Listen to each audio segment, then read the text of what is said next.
Your Lordship, Justice Susan Abinyo of the Commercial Division of the High Court, Registrar General Damasi Kanobwisho, Registrar General of the Uganda Registration Services Bureau, members of Uganda Registration Services Bureau, members of Uganda Law Society, and all invited guests, including those who are online. We acknowledge your presence online.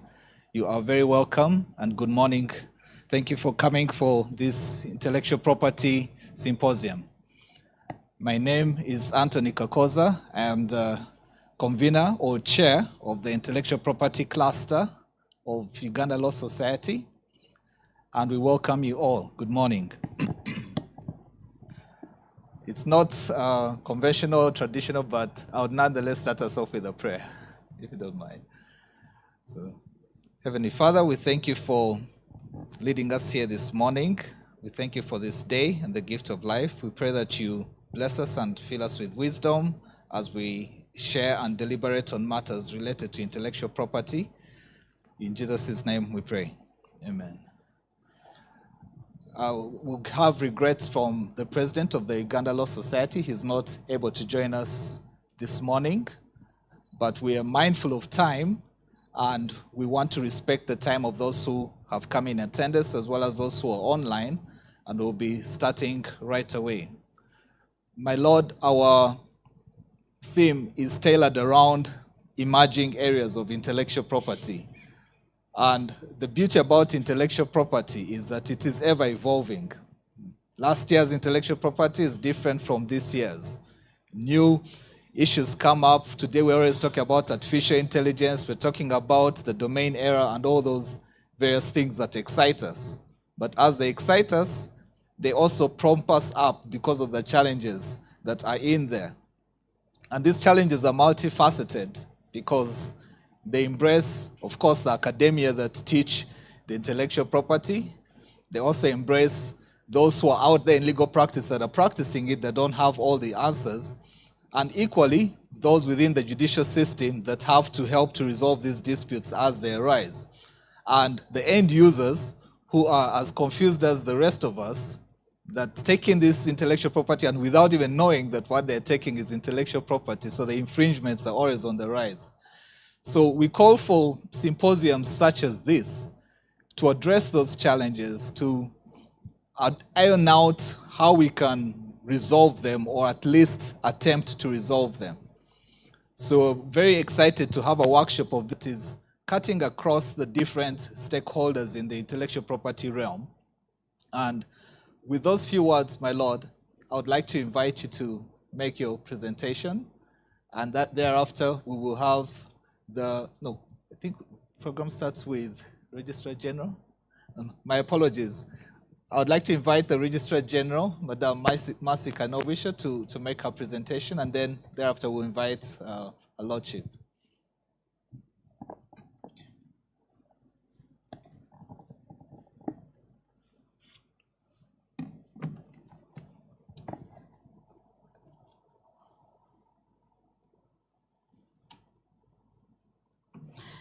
Thank you very much, Professor Anthony Kakoza.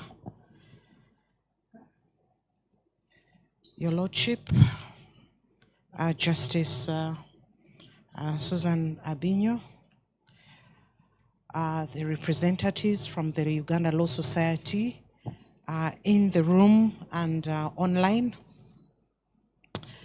my colleagues from Uganda Registration Services Bureau in the room and online, the entire fraternity of intellectual property practitioners in law and outside law.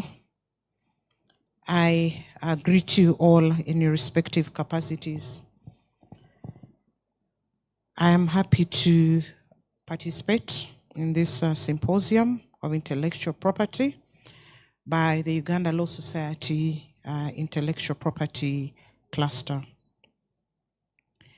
Ladies and gentlemen, my name is Masi K. Kinobisho, and I serve my nation as the Registrar General, Official Receiver, Accounting Officer, and the Registrar of many things, including IP, marriages, businesses, and more. I came with a team from Uganda Registration Services Bureau. I see some of them in the room. Please stand up for recognition or wave to the participants. Yes, thank you, my colleagues. They are the ones that run the institution. They're the ones that run the business of intellectual property in URSB. I was invited to speak about intellectual property regulation and interventions by Uganda Registration Services Bureau.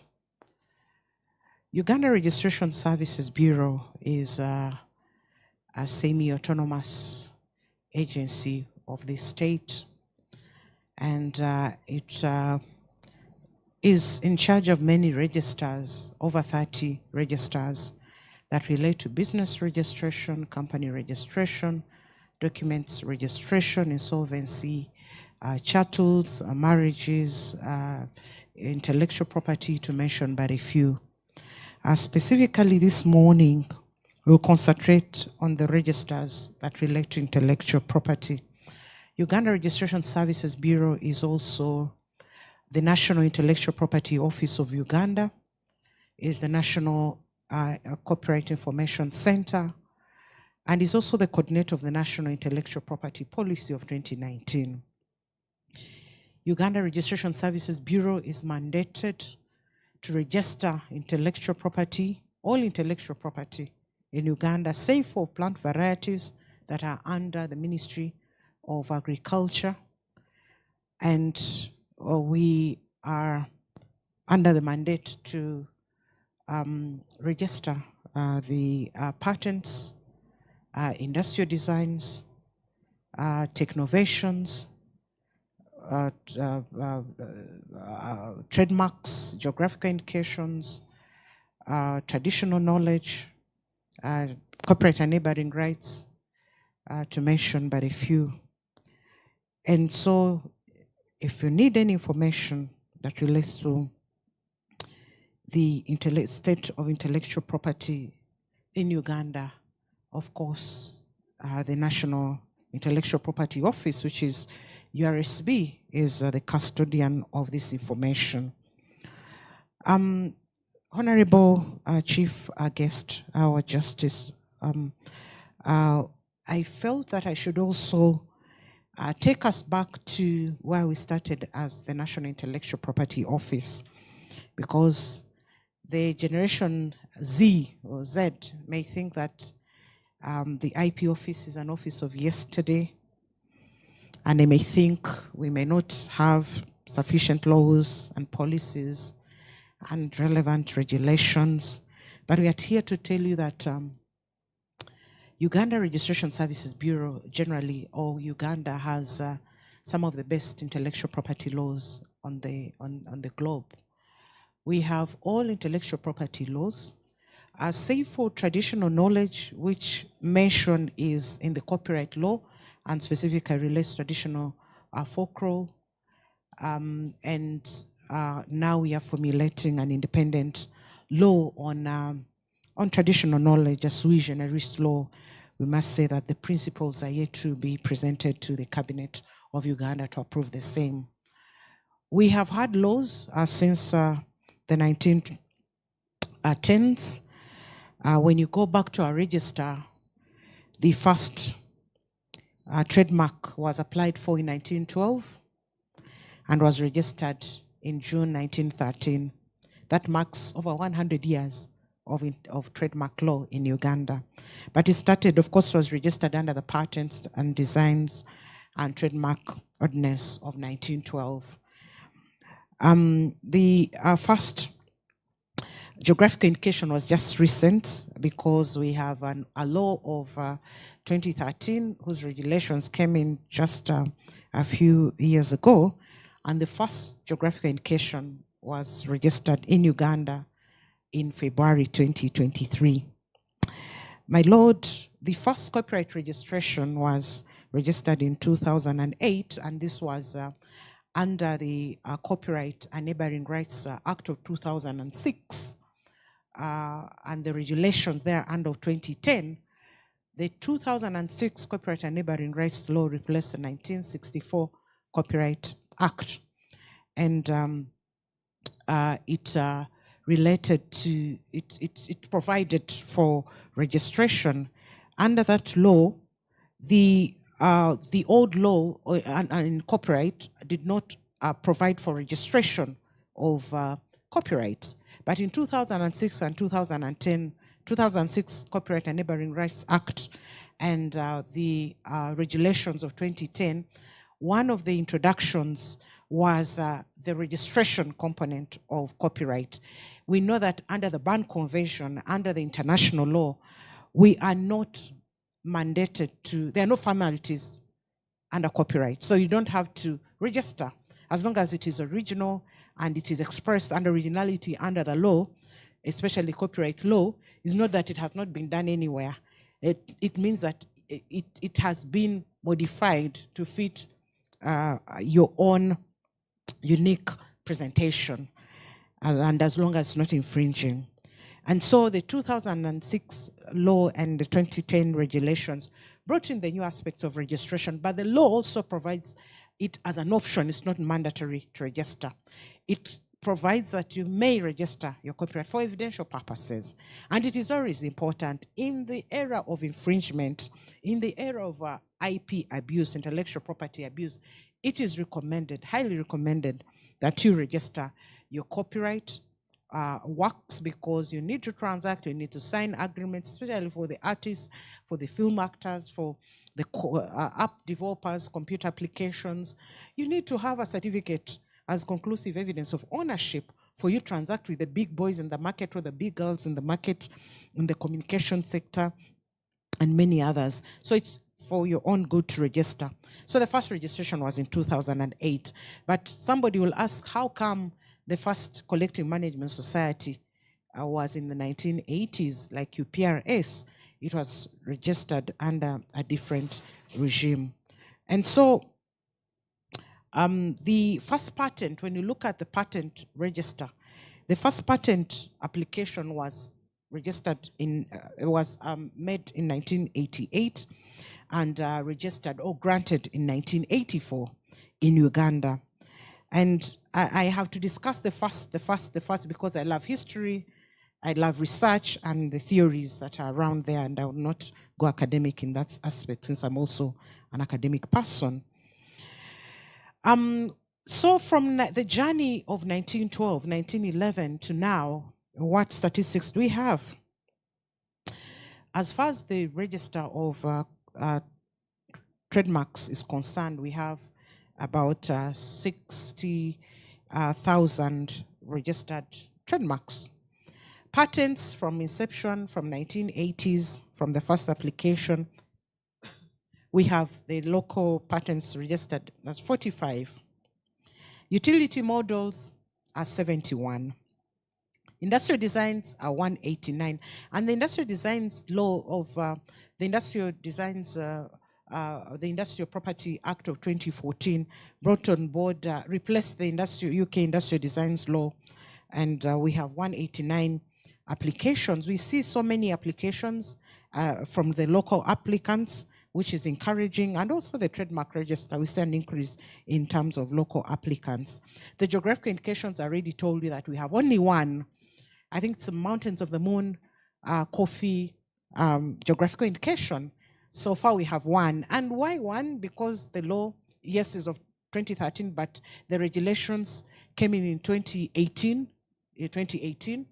And the process of registering a geographical indication is very long, and it requires a lot of certifications, a lot of clearances, among many things. So the IP office is at the tail end. It's not like the other IP rights where you have to make an application first before even you go to the market space. Geographical indications is totally different. But also to give hope to Ugandans is that we have potential geographical indications, a lot of potential geographical indications. Geographical indications, I hope there'll be somebody giving the technical definitions of these aspects. They are basically products that are attributed to the locality, the uniqueness of a place. They may be agriculture, they may be artistic, they may be culture. And in Uganda, when you look at the agricultural products, our coffee is very good. It's highly rated in the global market, but it's not being promoted as Ugandan coffee. And so when you get a geographical indication, the branding will increase and the marketability and commercialization of these products will improve. Then when you look at the Ugandan vanilla, especially vanilla from Mukono, that is still rated to be one of the best in the world with the highest vanilla content among the first 8 in the world, it's still the best. But how many Ugandans know this? How many Ugandans take vanilla from Uganda? Cotton, Ugandan cotton, Ugandan pineapples, Ugandan bananas, Ugandan. I can mention but a few. So we have a lot of potential. My Lord, why I'm emphasizing this is because these are the issues that will help us in terms of growing our economy, our agriculture sector, using intellectual property and specifically geographical indications and trademarks. And as the Uganda Registration Services Bureau, we have been working on that. And with the emerging technologies, we have the artificial intelligence here. We have the chat GBT, we have the robotics, we have the Internet of Things, we have all these technologies that are coming on board. But I must assure you that the URSB, as the registry of IP, were among the first countries to automate the IP register through the intellectual property or industrial property automated system supported by the World Intellectual Property Organization. Before even we put out the business registration systems online and the upcoming marriage registration system online, we had worked on projects with the World Intellectual Property Organization, because you know that Uganda is a member state, an active member state of WIPO, the World Intellectual Property Organization, but is also an active member state and a founding state of the African Regional Intellectual Property Organization.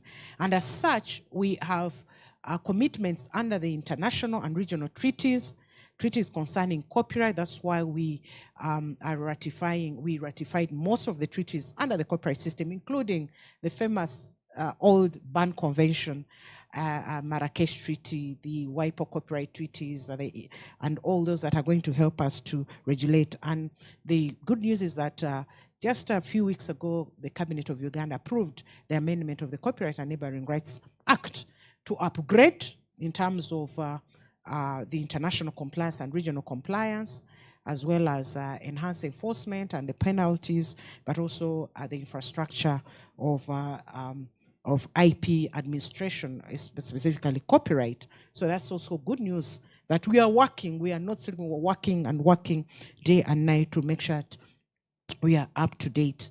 So Uganda's membership to WIPO, WIPO, and ARIPO gives us the platform to attract more investments from different countries. We are member states of ARIPO and WIPO through registration, through the Patent Cooperation Treaty, through the Banjul Treaty, through the Harare Protocol, and many other protocols that require registration and designation of Uganda, among many things. My Lord, as an institution, we've not stopped on running registers from 1911 up to date. We've not stopped of giving advisement or advisory services. We've not stopped on examination, because we have built a lot of capacity in terms of examination of patents, trademarks specifically. We have built a lot of capacity in this or aspects of intellectual property. We've gone beyond the desk work to create awareness in terms of stakeholder engagement. We've partnered with many entities in the sectors. We've partnered with a lot of associations. We have partnered with a lot of research and development institutions and universities. That's why we find ourselves with technology and support centers in innovation and support centers in different universities and research and development institutions. We have now 34 in this country. And as far as Africa is concerned, this is a project under WIPO, the World Intellectual Property Organization. Uganda is leading in the technology and innovation support centers. We've gone ahead and implemented a number of projects, my lord. Some of these projects are to help research, to create knowledge products that can be protected, because we have to attract the market, we have to create awareness so that more work comes into the register. And when there's work in universities, in research development, research and development institutions, technology centers, innovation hubs, and we don't feel it on our registers, then we feel that there's a gap. We can tell the numbers because of, even I've already shared some of the numbers. I forgot to mention that in terms of copyright, we have close to 800 registered works since 2008. We have been implementing a number of bilateral projects under the appropriate technology platform with the support of the World Intellectual Property Organization, working with the different governments. And the first of its kind, the rainwater harvesting technology that is being implemented in one of the schools in Uganda. We also have the brick firing technology that is eco-friendly, and these projects are also aligned to the National Development Program. So we are not just seated in our offices, but we are also working on technologies with the different entities like the Korean IP Office, through the World Intellectual Property Office, and these technologies are being rolled out. If you have any entity that would like to use these technologies, they are available. Like the rainwater harvesting, there's a lot of wastage of water in Uganda, and yet you can harvest water. And even the attempts to harvest water using the iron sheet models and the pipings and the tanks is not as clean as it should be. The technology that we developed helps to cater for all the health issues, the cleaning issues, because that water is cleaned through the system, and it is very simple to install. Then the brick firings, because the construction sector is so large. I also told you that we register companies, and so we tell the number of construction companies that are on our register. Construction companies are almost the highest within our database when you look at the metadata that we have. And so we had to connect with our partners to develop a simplified system of firing the bricks for building and construction. And this technology was developed. It is simple, it is accessible, it is affordable, and we encourage all those interested to utilize it. And for more information, you can contact our offices. We're already running it in the different schools and structures within our country. We are expanding the examination fields because we had a few examiners in terms of the patent system, but we have recently added biochemistry. We had electrical engineers already on board. And we're expanding the field, because when you are creating an examination, a capacity building system, you have to look at the different areas of technology that, depending on the applications that we receive as a country. And so we have more biochemists, we have more engineers on board in terms of patenting and examining the potential of patents within our country and beyond, in collaboration with ARIPO and the World Intellectual Property. So this is part of capacity building. We have also been empowering young people, because we know that Uganda still holds the second largest population of the young people. And when you look at the recent UBOS statistics, I hope you have had time to look at them. The young people, I saw that below 17 years are very many.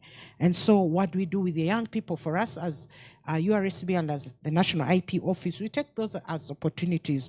And we now are working on a project in terms of youth support to innovate for a better future. And this is being supported under the arrangement of science, technology, engineering, and mathematics education, and we're going to continue creating awareness. We have also rolled out projects too with women. Of course, women are a special category. We have promoted IP in women. We have promoted IP technologies in women. And when you look at our register, we have so many women that are innovating, and young women let me call them ladies, young ladies that are innovating in the field of maternal and child health, in the field of science, and more. And even when you look at the utility models register. And on this note, I wish to inform you that in August, we shall be hosting the first Women in Intellectual Property conference supported by World Intellectual Property Organization and in partnership with African Regional Intellectual Property Organization.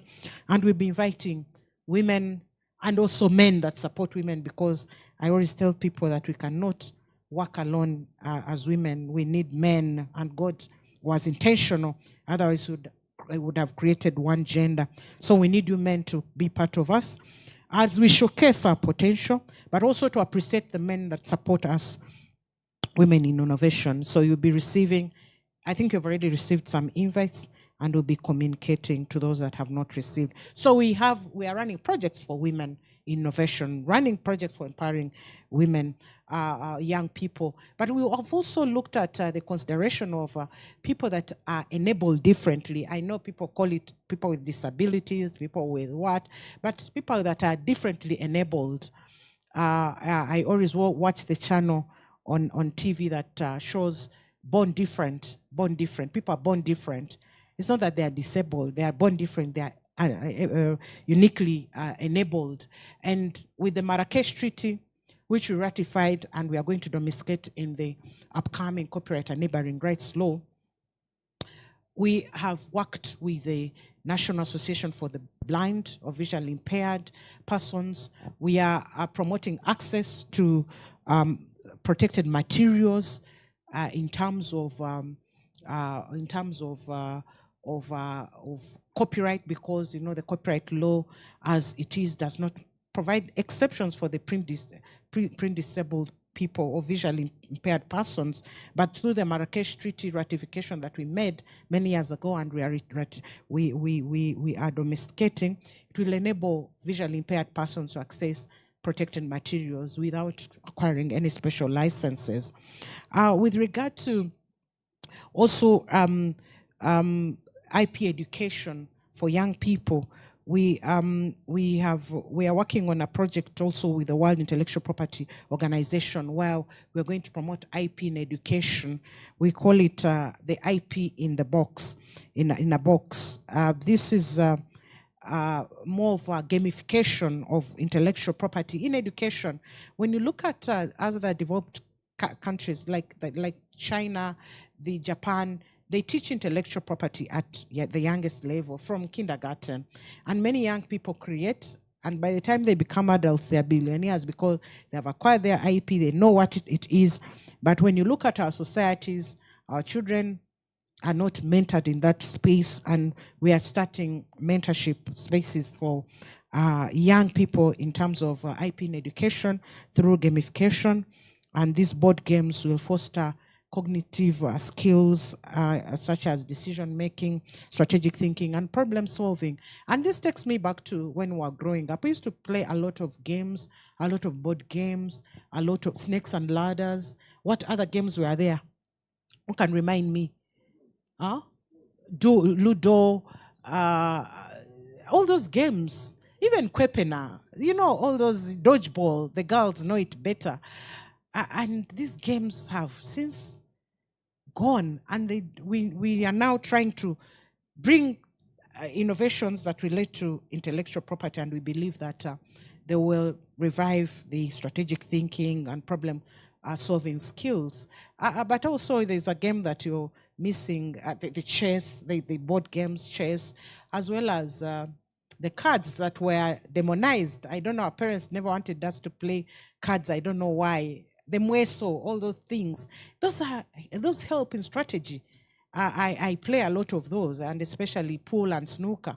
Those are things that help you to move around, to strategize, to problem solve. So we believe that by starting an IP skewed gamification, it will help our young people.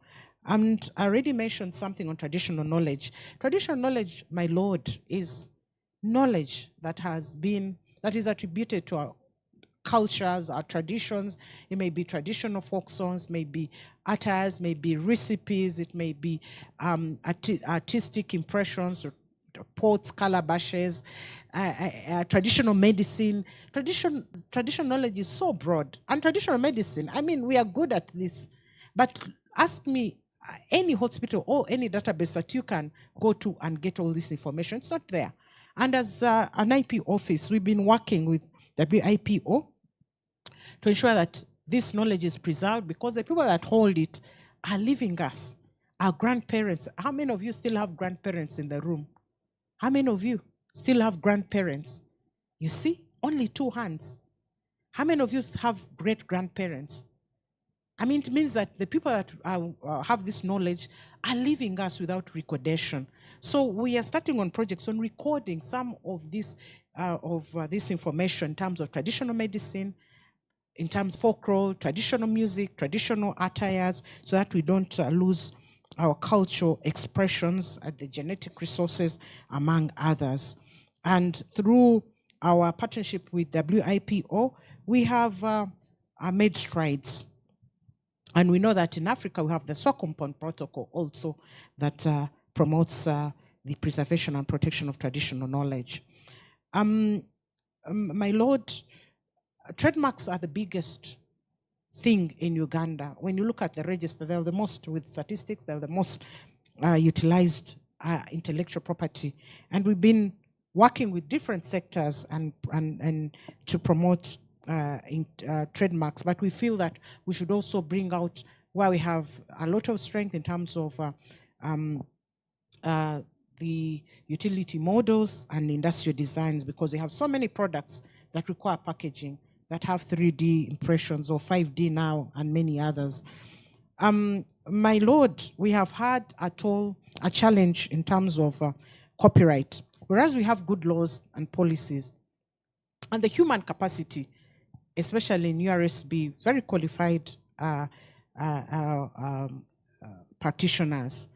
The industry has had challenges due to transparency in terms of the sectors of music, film, industry, the collective management space. It has not taken off so well. And I've been assessing actually what the problem has been, and we put in place the best laws. We tried to organize some of these collective management societies. We tried to engage, and we continue to create awareness and train even the artists and so on, and do robust campaigns, customer-oriented processes in terms of managing the cost of doing business. But we still find issues of governance, leadership, accountability, and also the big elephant is trust. That whichever leader is put in those spaces of collective management society, there's always a question, why this, why that? And at the end of the day, they end up attacking the regulators that we are not doing our work. But as far as we are concerned, we have really stretched. But to resolve that also, the new law,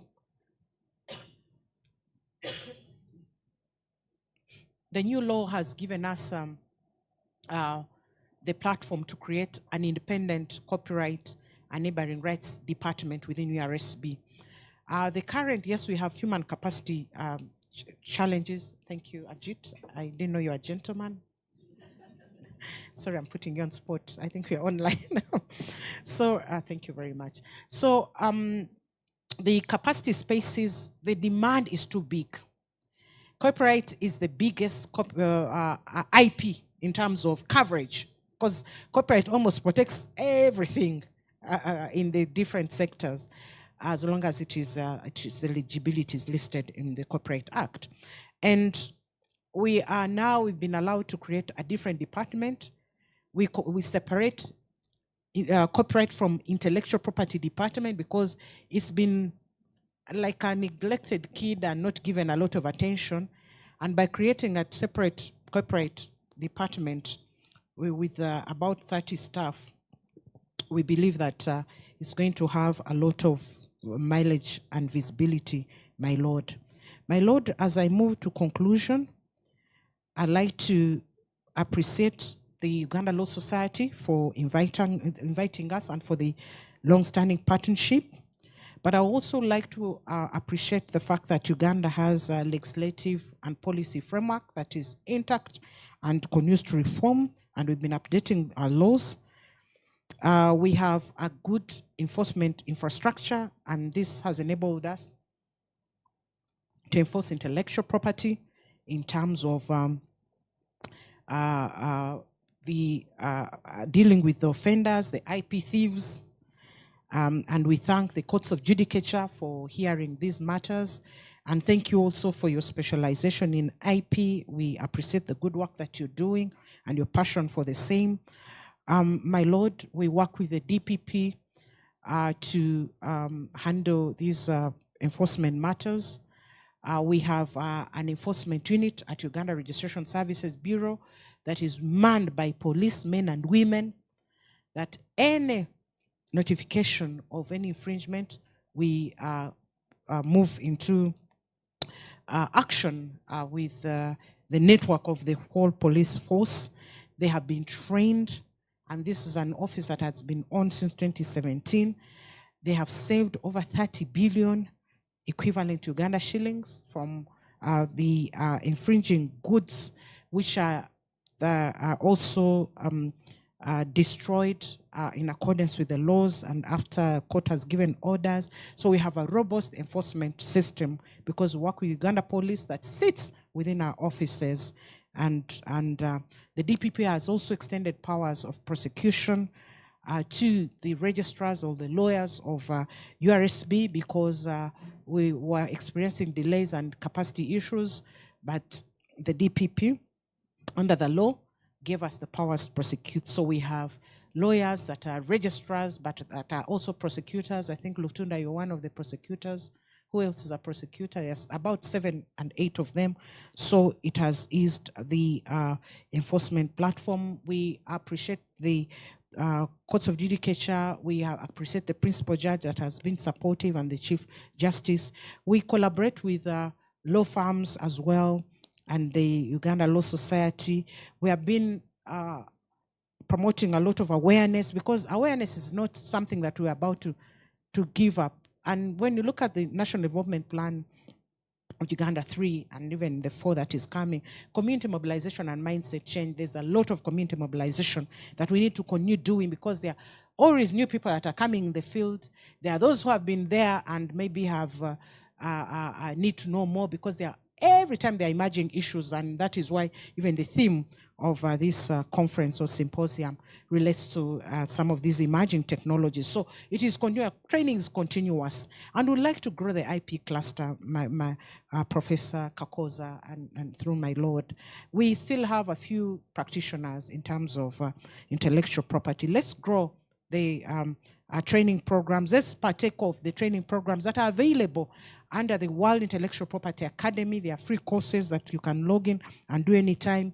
The World Intellectual Property Organization and African Regional Intellectual Property Organization have courses in terms of masters in intellectual property that they have been offering to the different member states. Please utilize those channels. We are also trying to see if we can get IP, the Masters in IP program at Makerere University. These are conversations that we are having with the players in this space. But also we have to see, to appreciate that digitization of services has been here. And like I mentioned, for us, we started many years ago in the early 20s to digitize processes and also automate, digitize our documentation, our register, but also automate our processes. We need to continue collaborating internationally, regionally. We need to continue partnering with the industries, the different sectors that I've mentioned, to support the creativity and innovation in this country, because the emerging technologies will continue emerging. Today we have this, tomorrow we have that. I know technology is an enabler. We have to be smart because it's moving faster than the law, my Lord. And we need those flexibilities or fluid laws that accommodate the changes. My Lord, the issues of data privacy and in IP are critical. We have been working with NITA under the framework of the data protection to balance the protection as well as data privacy, and we have signed agreements to that effect under the data protection laws. We want also to see how to balance innovation and public interest to ensure the innovations that are used. We also have patents that have run out of patentability. We want to to continue to use them. That's why we have the Technology Innovation Support Centers in universities and research and development institutions to utilize that information. We have, of course, the rapid counterfeiting and digital piracy, many counterfeits in terms of goods, including pharmaceuticals, electronic products, consumer goods, but our IP enforcement platform has dealt with that, but it's not sufficient, and we need to expand, but also promote the respect of intellectual property. People should learn to use original works. People should learn to respect people's works. And so we need to work together to create awareness. And I thank the Uganda Law Society for arranging this. I take this opportunity once again, my Lord, to appreciate all the listeners, to appreciate the organizers of this symposium, and you for making the time to come here and as the experts discuss, as the policymakers discuss, as the consumers discuss, and come up with a way forward. And I believe by the end of this symposium, we shall come out with a communique that should speak to everybody. We don't play blame games. We don't come here and blame government for doing this or law society for doing this. Let's approach this symposium on a solution base. We have this, how do we approach it? How can we work together to achieve this? That is how we can move as a nation, because as far as we are concerned, the why mentioned, we have the good laws, we have good policies, we have good human resources, we have the technology infrastructure, and so on. We have good stakeholder engagements, we have good corporations, we have the goodwill globally as a country. But we need to connect the dots and commercialize, ensure the protection, the generation, commercialization of intellectual property is duly done in this country. I say this for God and my country.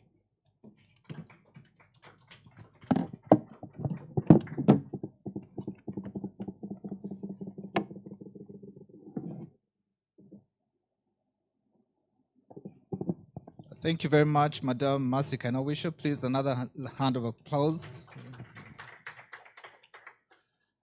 Clearly from the presentation given by the Registrar General of Uganda Registration Services Bureau, her topic being intellectual property regulation and interventions by URSB, we can see that so much is being done at URSB that is uplifting the intellectual property realm of Uganda. And I'm proud to be associated with URSB with what is being done.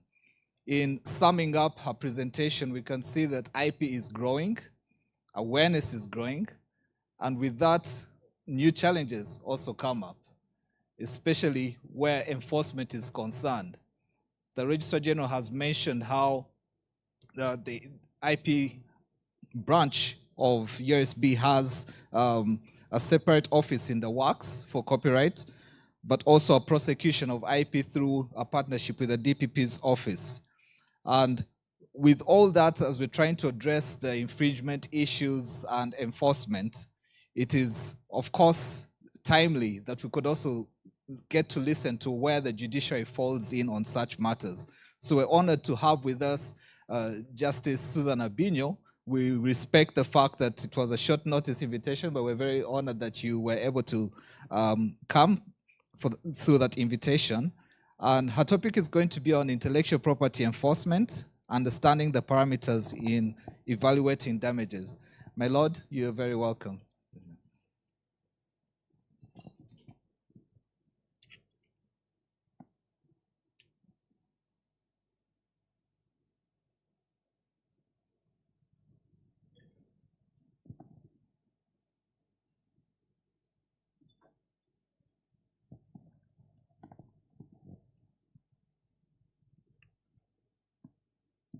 We will be having a photo shoot after this presentation, so please stick around for that.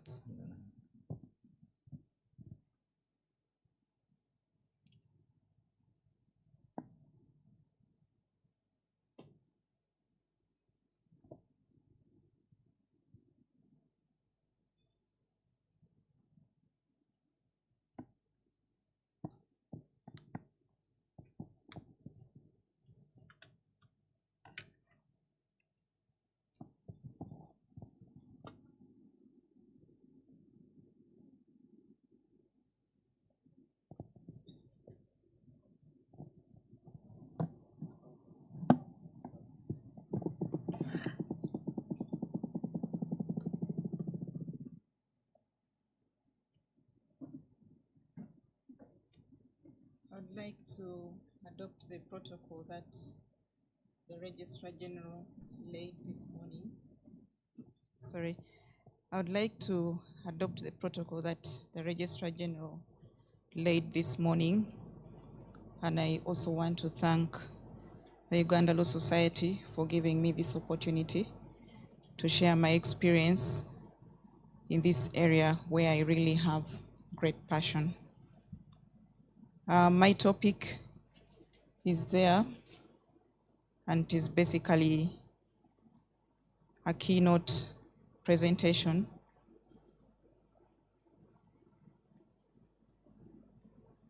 Sorry.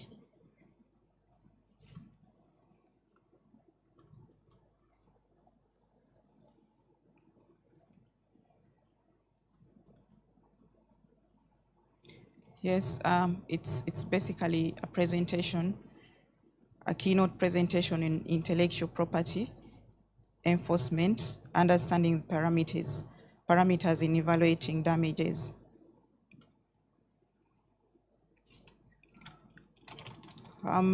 I commenced by defining the term intellectual property in broad terms, and that is, it means the legal rights which result from various intellectual activity in the industrial, scientific, literary, and artistic fields. But in simple terms, intellectual property is basically about creation of the mind. These creations are seen in aspects of trademarks, service marks, commercial names, and designations.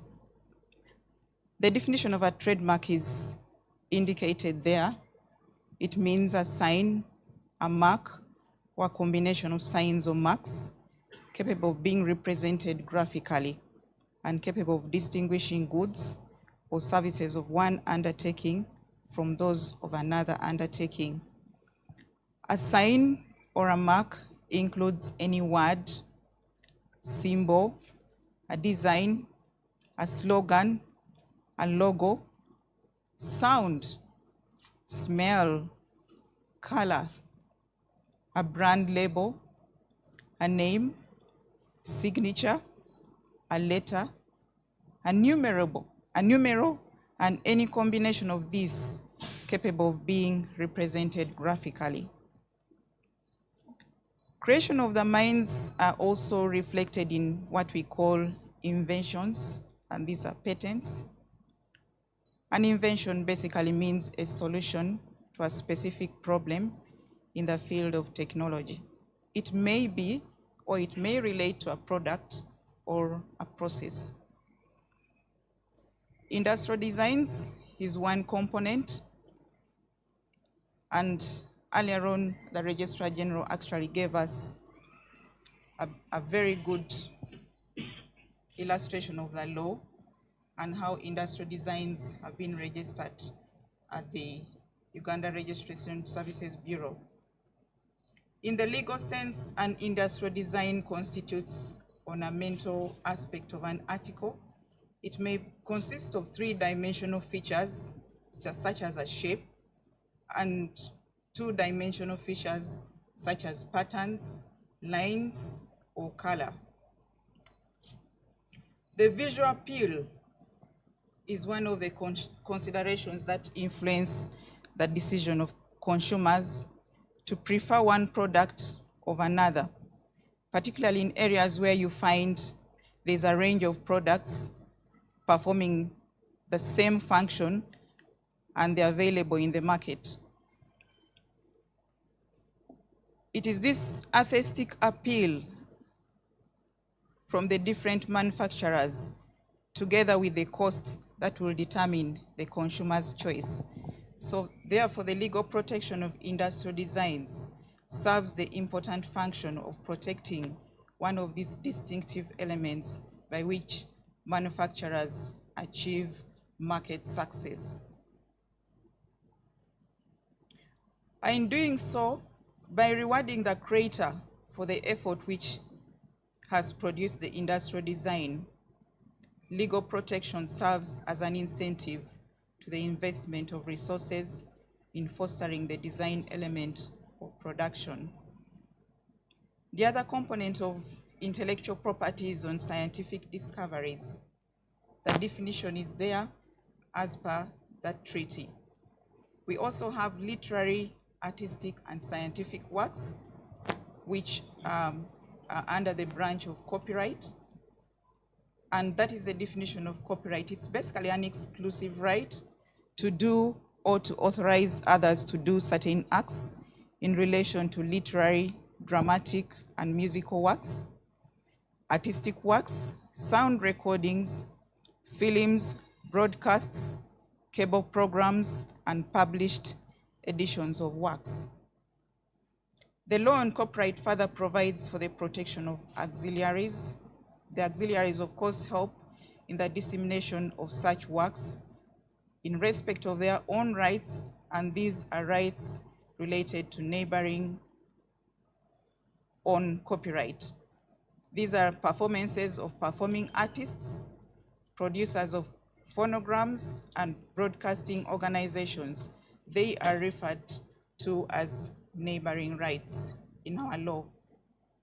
Of course, we have geographical indications, and these basically identify goods as originating in a particular country, a region, or locality, where a given quality, reputation, or other characteristic of the goods is essentially attributable to its geographical origin.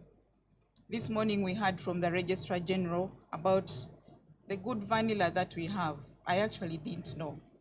I am just learning today. I'm going to look for it and buy a lot of it. Of course, what is excluded from protection is provided under Section 4 of the Act. We also have protection against unfair competition. And this is basically, it means any act of competition that is contrary to honest practices in industrial or commercial matters. I tried to give brief definitions on these various aspects of IP rights.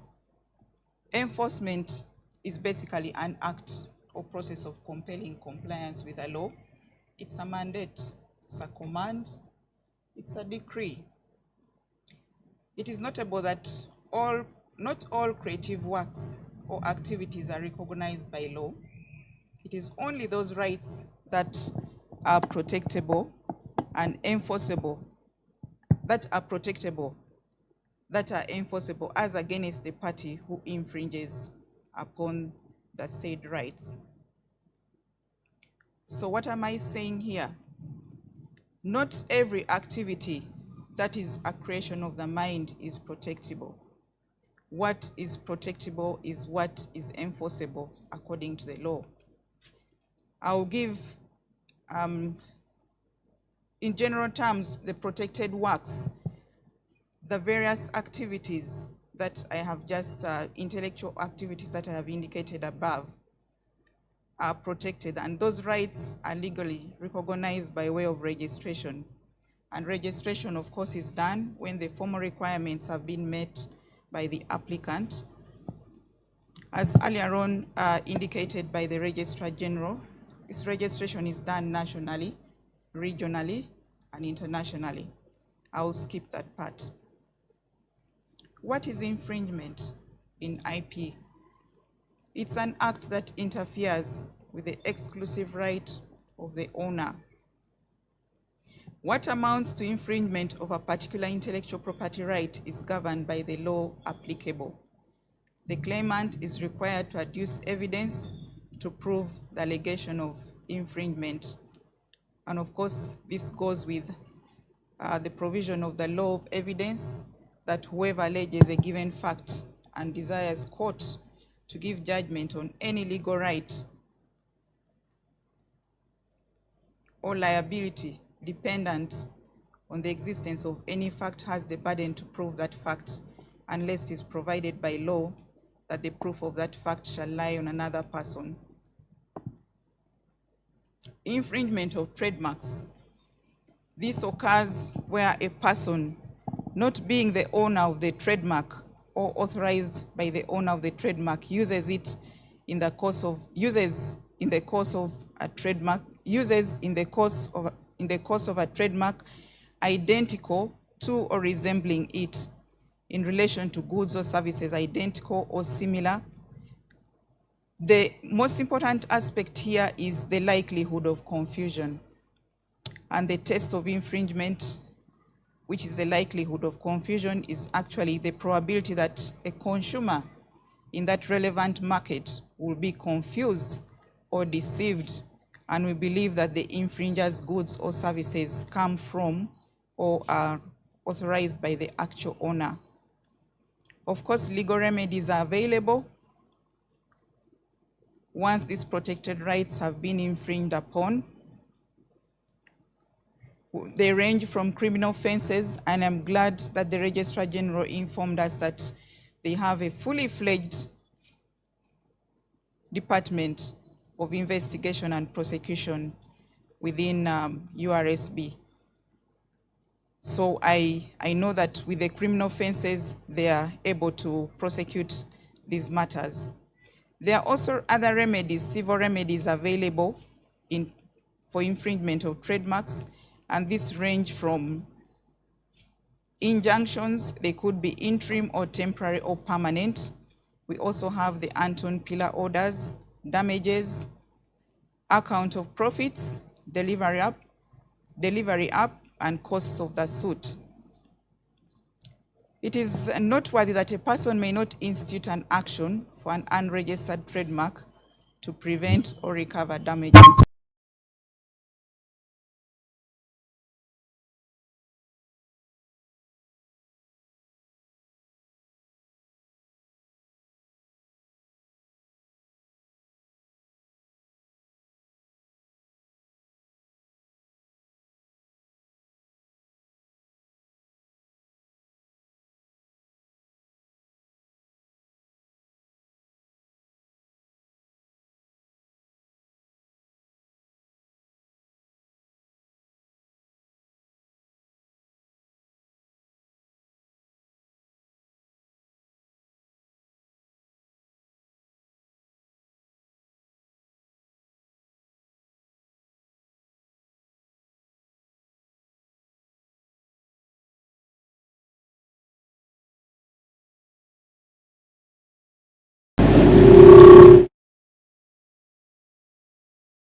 The permitted free use, and in particular where that person does or causes or permits another to do these acts: to reproduce, fix, duplicate, extract, imitate, import into Uganda otherwise than for his or her own private use, distribute in Uganda by way of sale, hire, rental or like manner, and also to exhibit to the public for commercial purposes by way of broadcast, public performance, or otherwise.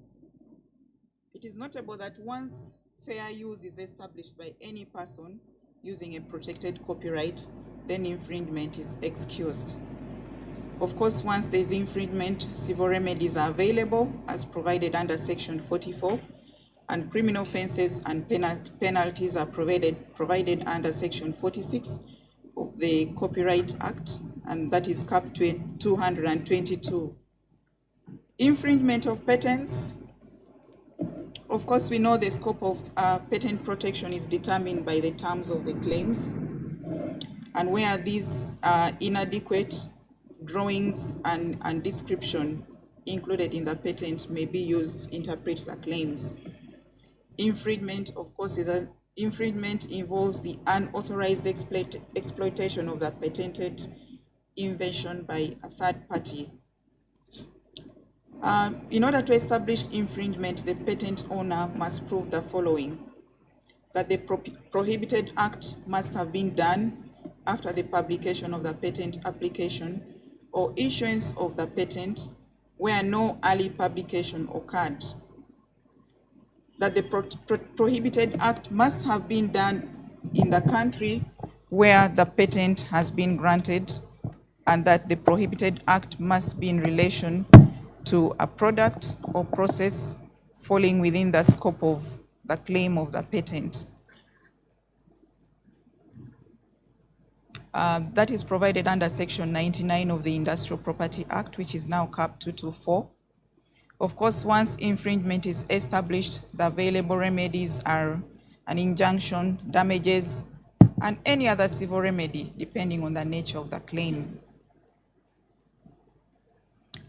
Trade secrets is information that includes a formula, a pattern, a compilation, a program, a device, a method, a technique, or a process that derives an independent economic value, it may be actual or potential, from not being generally known or readily ascertainable by others, and who can obtain economic value from its disclosure or use, and is also the subject of reasonable efforts under the circumstances to maintain its secrecy. With regard to what amounts to infringement of trade secrets, I delivered a decision recently on TransLink, but I may not be in a position to discuss it here because it's sub judice. I think there's an appeal filed, but I'm sure most of you read it. Remedies. The enforcement of intellectual property rights requires concerted efforts of the stakeholders, and like my sister, the Registrar General, had indicated, the stakeholders they collaborate with, including the judiciary. The remedies that are granted by the courts vary depending on the nature of the claim, and the orders sought for by the claimant in enforcing protection of these rights in accordance with the law. And these orders range from an injunction, seizure orders, which are also known as Anton Pillar orders, damages, account of profits, deliver up, costs, and any other remedy available to the successful party. Of course, this paper focuses on damages and the parameters for evaluating damages, and I'll look at specifically damages. Damages are categorized in special, aggravated, which is punitive, and general damages. Of course, it's straight law that special damages must be pleaded and strictly proved. We'll look at that case of John Murray, Publishers Limited and others versus George William later on, when I am looking at the aspects of the parameters. And we could also compare it with Giovanni Sanyu. Probably I could just go there right away. In John Murray, the facts were that the plaintiffs brought this action against the defendants for infringement of copyright in the book, Introduction to Biology, alleging, among other things, that the first defendant was selling counterfeit copies of the book in his Kampala New Styles bookshop, and thus causing a decline in the plaintiff's sales. Justice Tagoba, as he then was, found that the books sold by the first defendant was counterfeit, and relying on Section 2A of the 1964 Copyright Act, it was found that the plaintiffs had copyright protection in Uganda, and the judge explained the significance of the Universal Copyright Convention of 1952 as amended. The judge further stated that under Section 11 of the Copyright Act, which is now, I'm sure this section is not the same, that the plaintiff did not have to prove knowledge of the infringement by the defendant, and hence under that section, strict liability was imposed on the defendant, with no burden on the plaintiff to prove the knowledge of infringement on the part of the defendant. And accordingly, the plaintiffs were awarded Uganda shillings 10,710,000 in lieu of actual loss incurred by the plaintiffs considering that each of the 765 copies sold had been sold at Uganda shillings 14,000. This is just to illustrate the aspect of special damages, that you must plead and strictly prove it. It's not about speculation. So the calculation of 765 copies times the price of each copy at 14,000 gives the award of 10,710,000 shillings in special damages. And the judge awarded 6,000 as 6 million as further damages. The court also granted the plaintiffs a permanent injunction restraining the defendant, his or her agents or servants from committing further infringements against the plaintiff's copyright. What we notice from this case is that the bookshop, which was one of the biggest bookshops in Uganda, actually collapsed after this case. And this really demonstrates the significance of the enforcement of copyright protection. I will also look at general damages, aggravated damages. And this is the well-established principle is that these damages are awarded where the court may take into account factors such as malice, arrogance on the part of the defendant, motive, and the conduct of the defendant, and the injury suffered by the plaintiff, for example, causing him or her humiliation or distress. However, on account of such aggravation, it is still recognized as being essentially compensatory in nature. Of course, we know that damages is basically about compensation. It's compensatory in nature. I will look at that case, that is Taylor et al. Versus Anne Abels Chiruta Trading as 97 Africa Arts and Crafts. It's a civil suit number 976 of 2004. The facts were that the plaintiff and artists authored various works, and that between 2001 and 2003, the plaintiff was engaging in supplying the defendant with her artistic works for sale in her stores. And about early May 2003, the plaintiff came to learn that the defendant had approached her assistant, that gentleman, with a view of engaging him to produce, reproduce, and or fabricate the plaintiff's artistic works at a cheaper price than what the plaintiff was selling then. The plaintiff terminated all the dealings of her artistic works to the defendant, and only to discover that the defendant was already engaged in the infringement of her copyright for various artistic works by producing, reproducing counterfeit copies and making duplicate reproductions of the plaintiff's best-selling art pieces. The plaintiff then contended that the defendant had continuously infringed the copyrights and each of the plaintiff's artistic works by using the plaintiff's created and developed ideas without a license, approval, or consent from the plaintiff, and therefore was unlawfully publishing, producing, reproducing, and distributing a selection of unauthorized copies of the plaintiff's artistic works. Of course, the defendant denied liability. The judge, Kirabire, as he then was, observed that the perpetrators do not take into account the trouble that the producers of this intellectual property pass through to produce them.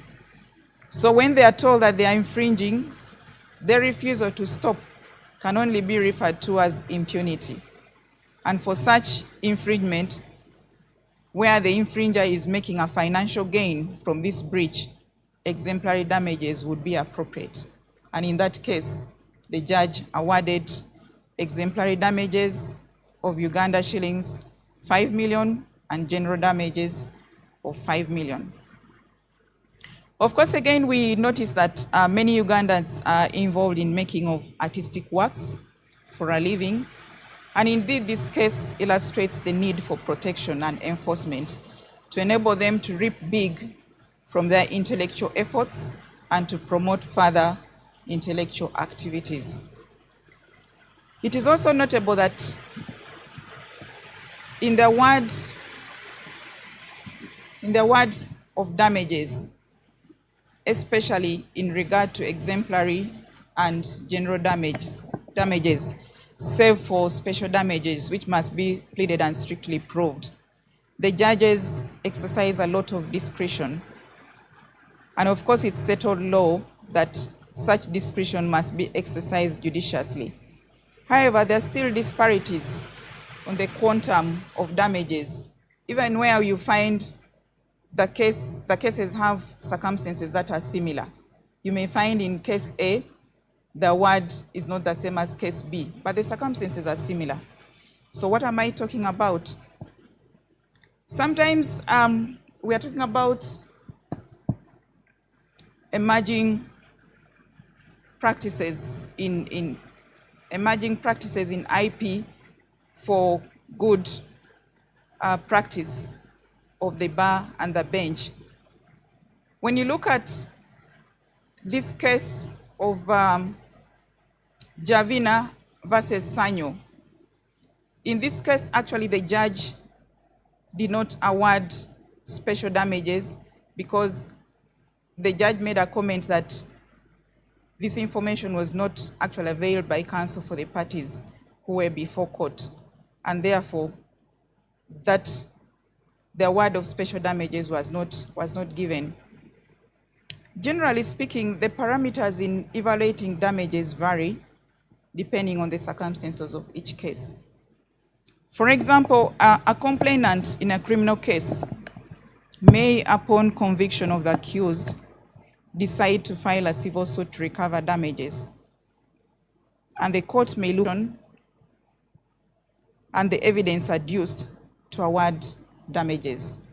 But this is not enough.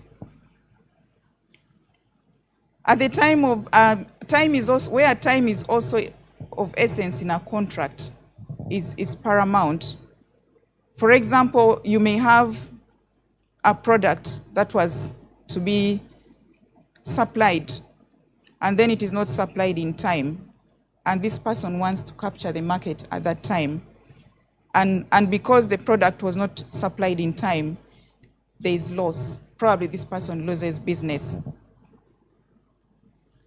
And the court may consider this because if time was of essence in a contract, the court may look at this to award damages, and the quantum is still the question. The nature of the contract, it may be written or unwritten. For written contracts, it's easier for the courts to assess the intention of the parties and the relationship of the parties and the terms and conditions that governed the contract. Where the contract is unwritten, it's about the conduct of the parties. And it's a bit of a challenge. Deducing the quantum of damages where the contract is unwritten. The nature of the relationship between the parties. For example, if it is a family business, of course, we all know that general damages is about the pain.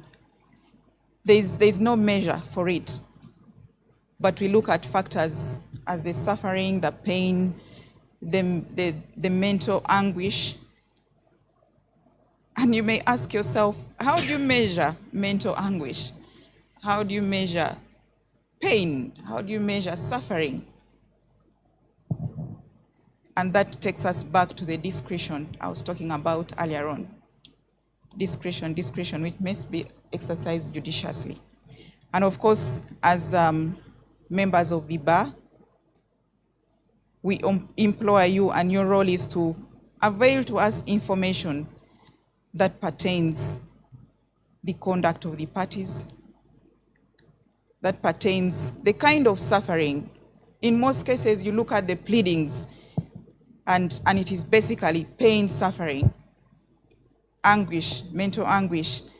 But probably if there could be some kind of more evidence, medical or otherwise, to illustrate or demonstrate this kind of pain, it would give the judge an impression that it's about this quantum and not this. Probably this quantum of damages would be sufficient and not this.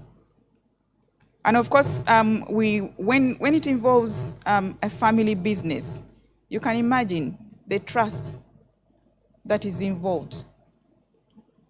And then probably this trust is not exercised right, and the business fails. It's a family business. And one of the family members brings a matter to court. If I'm looking at, for example, if I'm looking at this kind of business that has failed because of the mistrust of a family member, the quantum of damages that I may award may be quite bigger than any other business, any other normal business, because of the level of trust, the relationship. Yes, enforcement of intellectual property rights requires the diligence of intellectual property owners and also the availability of intellectual property resources.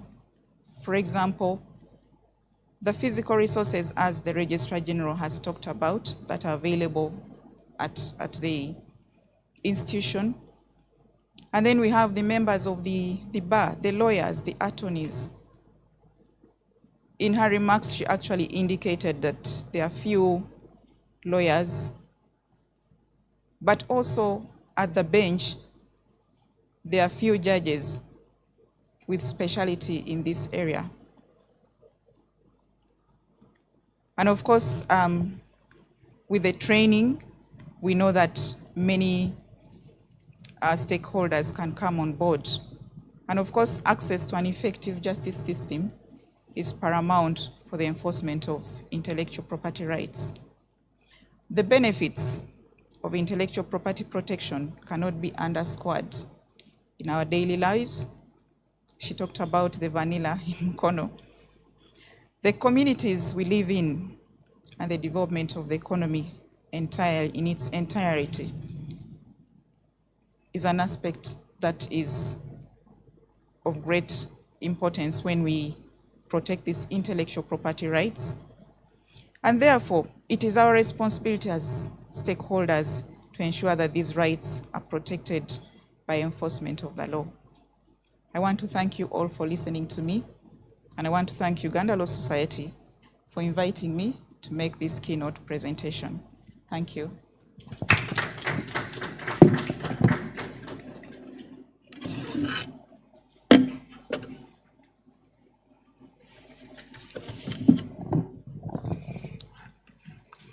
Thank you very much, my Lord. Please, another hand clap from Lordship. We thank you very much, my Lord Justice Sabinho, for your keynote presentation. It's important for us to realize where the assessment of damages comes from, and it's good that this has been very well articulated to show not just an understanding of intellectual property, but how we come into placing back the hurt person at where they were before the infringement happened. Just bear in mind that, of course, today's presentations will be shared with both our online and physical participants. Recognize that the copyright belongs to them.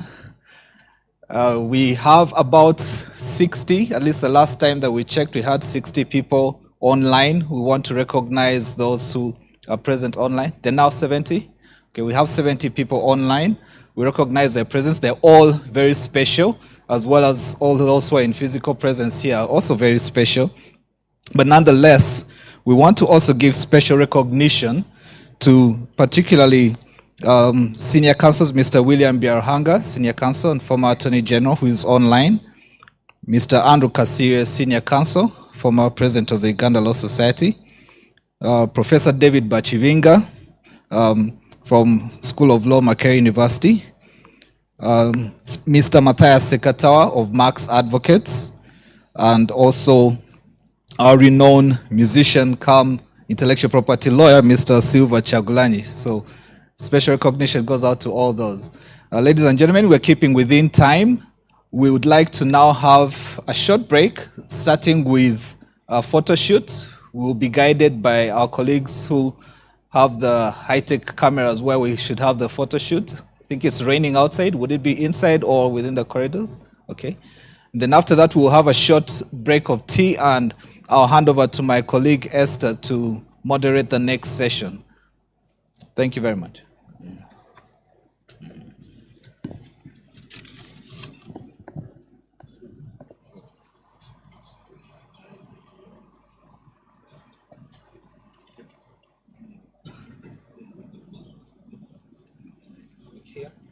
Okay. We're going to have the photo shoot from here. I'd like to invite Her Lordship. We're going to have Her Lordship seated together with the Registrar General here, and then others will stand behind them, and we'll have the photo shoot from here. Okay.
my Lord, Registrar General, President, Law Society in his absentia, and our convener, being the head of the intellectual property cluster at Uganda Law Society.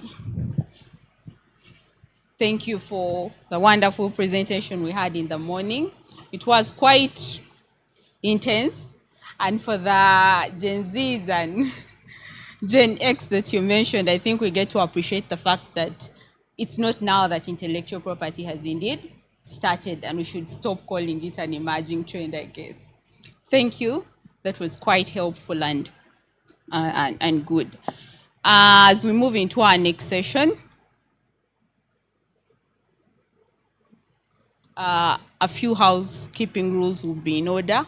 For those online, you have the Q&A icon, I think, on above the Zoom screen. Please make use of it. Anytime you have a question, pop it there, and in due course, we'll get back to it and have it answered. And those physically note down would have a whole session of questions and answers. Our next speaker will be presenting to us online. She is a legal officer at the World Intellectual Property Organization. Specialty, intellectual property. So I think we are talking, or we are listening to, an expert at this venture. I don't know if she's ready to air. She's ready.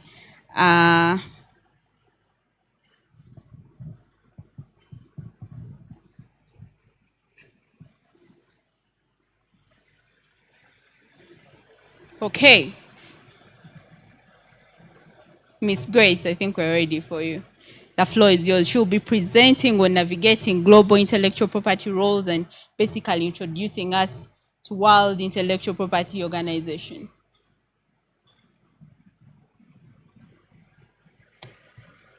Thank you very much. I do not know if you can hear me well.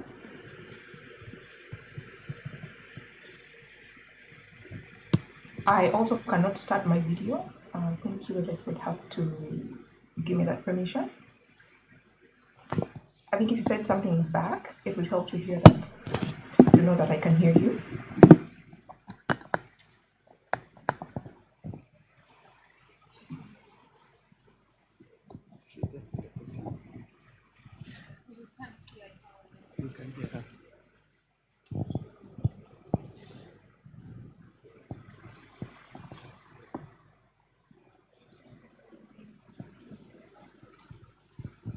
All right.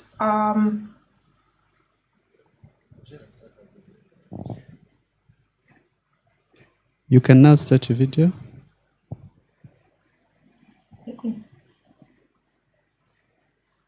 Thank you very much. I just needed to confirm that I could be heard the same, but it's not too important that I get seen.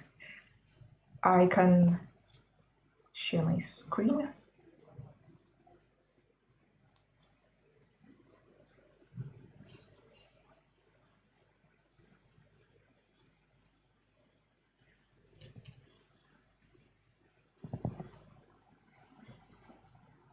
All right.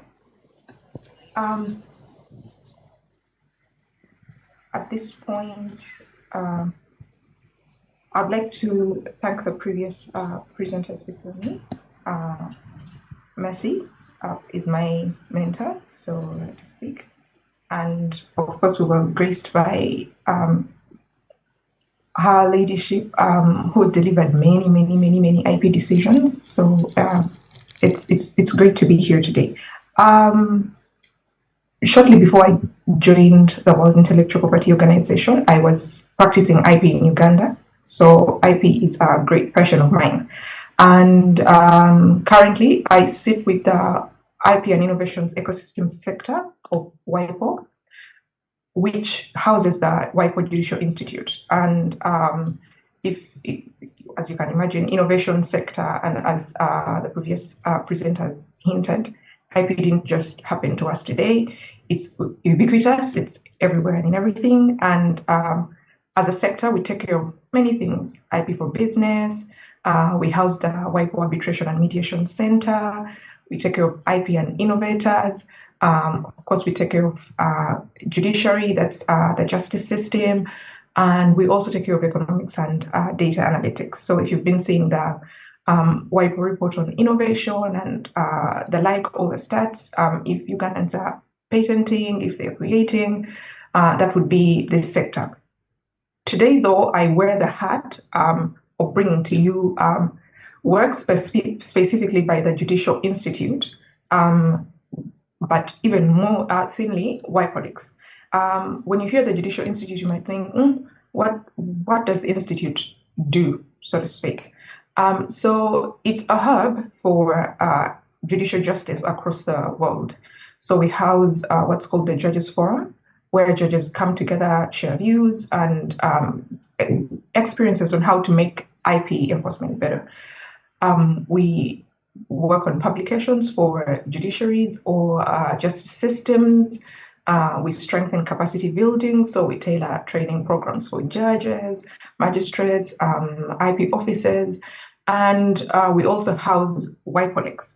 WIPOLIX is the star of the day, and it is a global database that is run or hosted by the World Intellectual Property Organization, and it really predates the organization itself because it started in about the 18,000s, and WIPO only came into existence after the WIPO convention, but there's been a need, as agreed internationally or multilaterally, to provide IP information or legal information, if you must say. So we basically provide legal information from the range of laws, treaties, and judgments, and just boring stats, if you may. We could say popular, as we are the biggest IP legal information provider. These are quick stats to see who's using and where they're coming from. We see China is leading, and Uganda is somewhere down the line. So this is a select few countries. It's not everyone, but we wanted to show where Uganda falls and maybe to also speak into why today is important. We want to grow these numbers of 1,246 to more. Not for any reason that's financially motivated for why or why, because WIPOLIX is free, you require no account and no registration. So while we host the world's widest collection of IP legal material in a range of IP subject matter, so you'd think patents, trademarks, copyright, trade secrets, geographical indications, the works, it's free, no account, no registration. So in trying to grow the usage of WIPOLIX or trying to interest the Law Society into using WIPOLIX, it's just to feed into what Mercy and everyone keeps doing, sensitization and raising awareness of IP, so that we go away from the trend of thinking that IP is an emerging trend, because as we've seen, WIPOLIX existed since the 18,000s. So this thing has been going on since then. So one would wonder, why would I use WIPOLIX? Why should I even bother? So WIPOLIX contains up-to-date information. And like I said, it's free access, no registration required. We hear that so many times, people asking, are you sure? Is it free? Do I need an account? You just right now type into your phone, laptop, or wherever you are in Google, Safari, whatever search engine you use, WIPOLIX. It will come up and you're in. And we also provide rich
that you'd have to toggle, because we got feedback from several users that web pages can sometimes be heavy, and people are very interested in seeing the content that they've come for to begin with.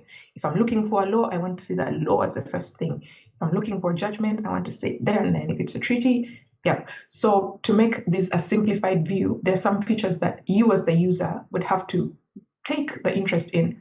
You want to see more details, but the moment you land on a page, it will give you the Industrial Property Act, and then under available materials, you see it's highlighting main text. So it will show you the main text being the Industrial Property Act.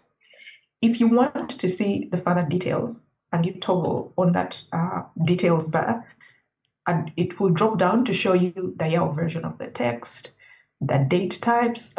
We either look at the date types as stated within the law or as provided by the national authorities. The type of text, is it a main IP law? Is it an implementing rule and regulation? What's the subject matter? And are there any subject matter notes or general notes about the law? For example, the Industrial Property Act has a note that this act also provides for the grant and regulation of technovations under this section. Why is this not a subject matter important? One, it's not highlighted as a usual IP subject matter, but also it could be missed.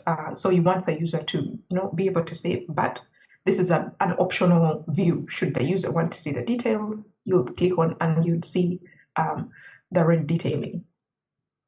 Then, after viewing the main text and your details, should you wish, and you want to see what's the related material to this law, if you clicked onto the related text, it opens up a page that shows you what the related legislation is, what the related treaties are, and what the historical versions of this text are. This shows you how detailed the system is and how the database is built to interlink everything across the board. So, for example, you'd see that right now it has a link. Of course, it's a law, so it's within the legislation, the laws collection. It's linking into the treaties collection, but by showing you that it relates to 7 records, and it's also showing you historical versions. Our most recent collection is the judgments collection. So as we collect more member states to join, our pages are also going to evolve, that within a law, it could also link you back into the judgments collection to see the most recent decisions as under that specific text. So, for example, for the Industrial Property Act here of Uganda, you're able to see that 1, it amends 1 text, the URSP Act. It is implemented by 3 texts, the fees regulations, the main regulations, and the commencement instrument. It relates to 7 records. I remember in practice, this is something we used to be passionate about. You would want to know what treaties are affected by this law, what treaties can I quote, was anything domesticated. For the Industrial Property Act, this is important because many treaties were domesticated within the Industrial Property Act. So it shows you the treaties that relate to that law, and it will also show you the historical versions. Historical versions are things or texts that have been repealed or superseded by this text. So the Act, you'd see that it repeals the Patents Amendment Act, which domesticated Paris Convention, Harare Protocol, and then the actual old Patents Act and the UK Designs Protection Act, because the Industrial Property Act now currently provides for that legal system. Each of these related texts are active links that can take you to the exact text that you're looking for.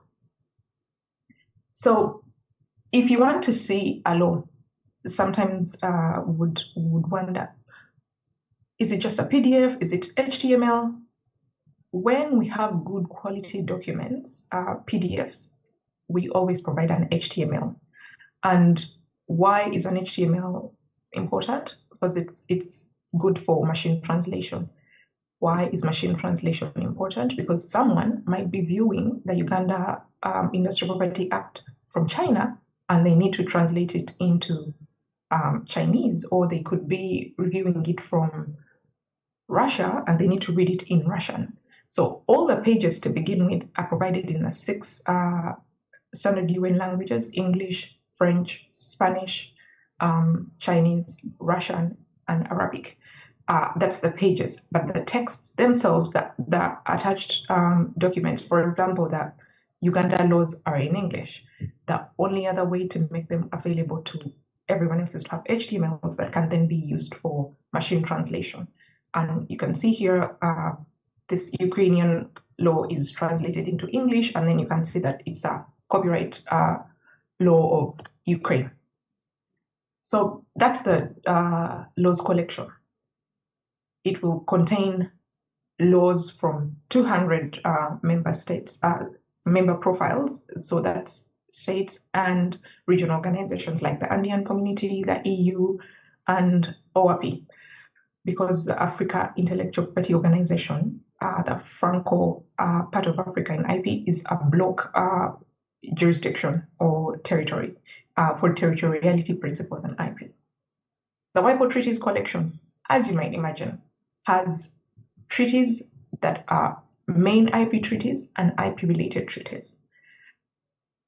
We provide the treaties to show what the WIPO administered treaties are, because these are the standard IP treaties.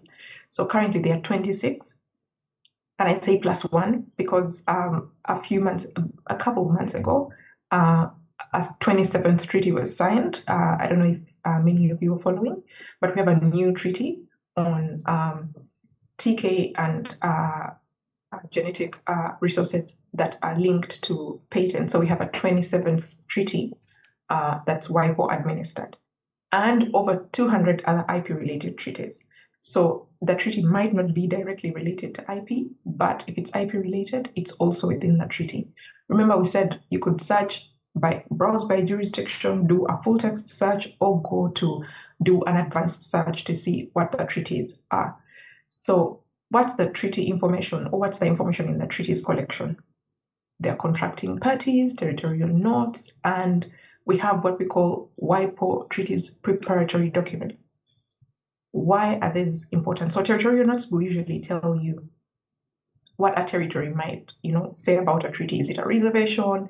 Is it an addition? It is contracting parties, of course, because usually, for example, are you looking for the Berne Convention? You want to know who are the members to the Berne Convention, when did they accede, when did it enter into force, and what are the details of that. And the WIPO treaty prep documents are important because think of this as the Hansard of treaties. This gives you a mind of what the parties were thinking, or the deliberations that led into the treaty. So the treaty prep documents are usually important when parties or people or interested users are trying to decipher what's this provision about, what's this specific article about. And the treaty collection is a big hit because, as you may imagine, being the World Intellectual Property Organization, people will usually, first of all, interface with us to get treaties. And so we keep this collection very, very, very, very up to date as the other collections. But because for the other collections, we involve member state involvement. And for this one, this is really the things we do. We don't have to rely on another person to provide the information. It is, updated much quicker than the other collections. So moving into the judgments collection. The judgments collection is the new kid on the block for WIPOLEX. It's not so new anymore, but it's newer than the other two collections, and perhaps was not as obvious as the other two, being the laws collection and the treaties collection. But it became apparent that this was an important collection on request of member states and users, because they thought, if anyone is going to provide us with leading IP judgments, then why not it be WIPO? And since treaty mandate for WIPO is to provide legal information relating to IP judgments, became critical. So the focus is on the word leading IP judgments. The database or the judgments collection is not filled with everything, all and sundry. No. Mandate is given to member states that sign up to provide judgments to WIPOLEX. And they provide the leading IP judgments that establish precedent or have persuasive interpretations, and are then uploaded onto the system and provided to member states. So we don't want the system to be filled by every other IP case. Why? We want that when a user goes into the judgments collection, they're seeing those cases that are going to be persuasive or even binding precedents, so to speak, for common law countries or countries that follow case law. So you don't want to be digging through and trying to understand, will this stick, will this not stick? The cases have been curated so that you're seeing the best of the best as verified by the judiciary of a specific country. Currently, we have 41 participating jurisdictions with so 14,000 was a neat number to round it off at, with over 14,000 decisions. And so when the member states provide this information through the judiciaries, then experts on the inside curate the materials that it's provided in a specific way to show what the cases are, what the case is about. So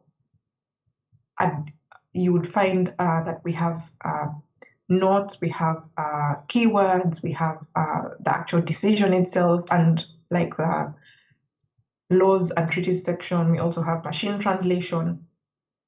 And importantly, we have what we call the judicial administrative structure for IP dispute resolution in each country that participates. This is important because as a practitioner, sometimes you're thinking, if I have to go into this country, or if I have to, give instructions to a lawyer in another country, what does the legal system look like? What's the furthest appeal that I can make? Usually this is information that's useful at the point when a person is trying to determine their strategies. Should I start, with an administrative application? Should I go straight away to the court? How far am I willing to take this? And anyway, how far can it go? So that's what the judicial IP legal structures will be. So if we take an example of this EU page, you'll see entry details being bibliographic details, like in the law page where you saw the details being the dates, subject matter.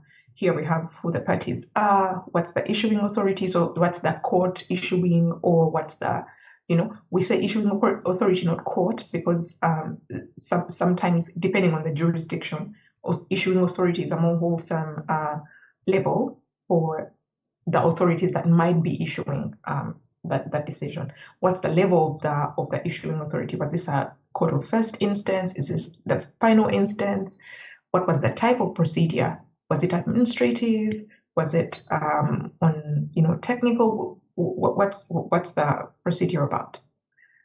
And then you'll see sometimes when the member state has provided, or when we have created, you'll find a summary about the decision. This is also a feature that we are working on constantly to evolve and see if there's a way we can consistently provide summaries across the board for all the different judgments that might be in the page. To just go back into the judicial administrative structure quickly, which we call the JIP pages, this information is not made up by WIPO. It is actually provided by the judiciaries of a specific country, and you will find little notes that provide further contextual explanation about exactly what the judicial system is about and how the filing is there. Of course, you might not be too invested in finding about what the judicial structure for IP disputes in Ukraine is, but chances are you might have a client who wants to go to Ukraine and you want to instruct a lawyer in Ukraine. So you want to have the basic idea. Why am I saying you might want to be looking into Ukraine? We see usually that in many cases, it is lawyers from or users from other jurisdictions that are looking into the jurisdictions save for a few countries where locally the information might not be readily available or might not be free, or for whatever reasons, if those users would want to use or would need or would end up using WiPoLex before their own national systems. But usually you see that there are people looking in from outside to see what's going on in that country. What are the decisions? Though for the judgments side, we see commonly that even people within that country are constantly looking at that country. So I provide an example of the United Republic of Tanzania being closer to home. Why? Because Uganda is in the process of joining the judgments collection. So we don't have our JIP page up yet, but I'm sure in a few weeks to come, we're going to have Uganda joining the judgments collection too, as talks are already underway. So by looking at this, because Ukraine might seem so far away, but Tanzania is next door, and chances, because of the East African community or just usual trade, that you end up having to effect or implement or enforce your client's IP rights in Tanzania, even through local council in Tanzania. So this would help you understand quickly what the judicial administrative structure for IP disputes is or looks like in Tanzania. The WiPoLex judgment participants are on this page, and for Uganda, you would be interested to know that we have the UK on there. We have many African countries. We have India. We have countries where we usually get precedence. Australia. We have Tanzania on there already. And in terms of regional organizations, we have OAPI, which is Africa Intellectual Property Organization, the French-speaking part of Africa. That's an IP jurisdiction as a bloc, an IP territory. We have the Andean Community, Court of Justice of the European Union, and the European Patent Office. Other jurisdictions that are in the process of joining with a very close signature point as of this Friday are Argentina and Latvia, which will bring us to 43 participating jurisdictions. With all these jurisdictions, we have over 14,000 precedents available, and like we said, curated to give you what's already the, so to speak, top dogs. So if you go to the UK, you're not going to be seeing UK decisions in IP, because there would be many. But the UK judiciary has already curated these decisions and provided what they would consider to be the best decisions for you to see for IP matters. As we get to the end of this presentation, we thought it would be interesting to show the number of unique visitors that come to the Uganda profile. So who's interested in seeing things on the Uganda profile? That's the laws and treaties, because we don't have judgments yet. We see that Ugandans view the Ugandan profile most, followed by people from the United States of America, Russia, France, Germany, Tanzania, United Kingdom, and the list goes on. So like we're saying, we'll see that sometimes people from that country are viewing the profile the most, but also we'll see that there are people from other countries. So it's nearly half the number of Ugandans or people in Uganda, because we can't be too sure that they're, it's people in Uganda viewing the Uganda profile.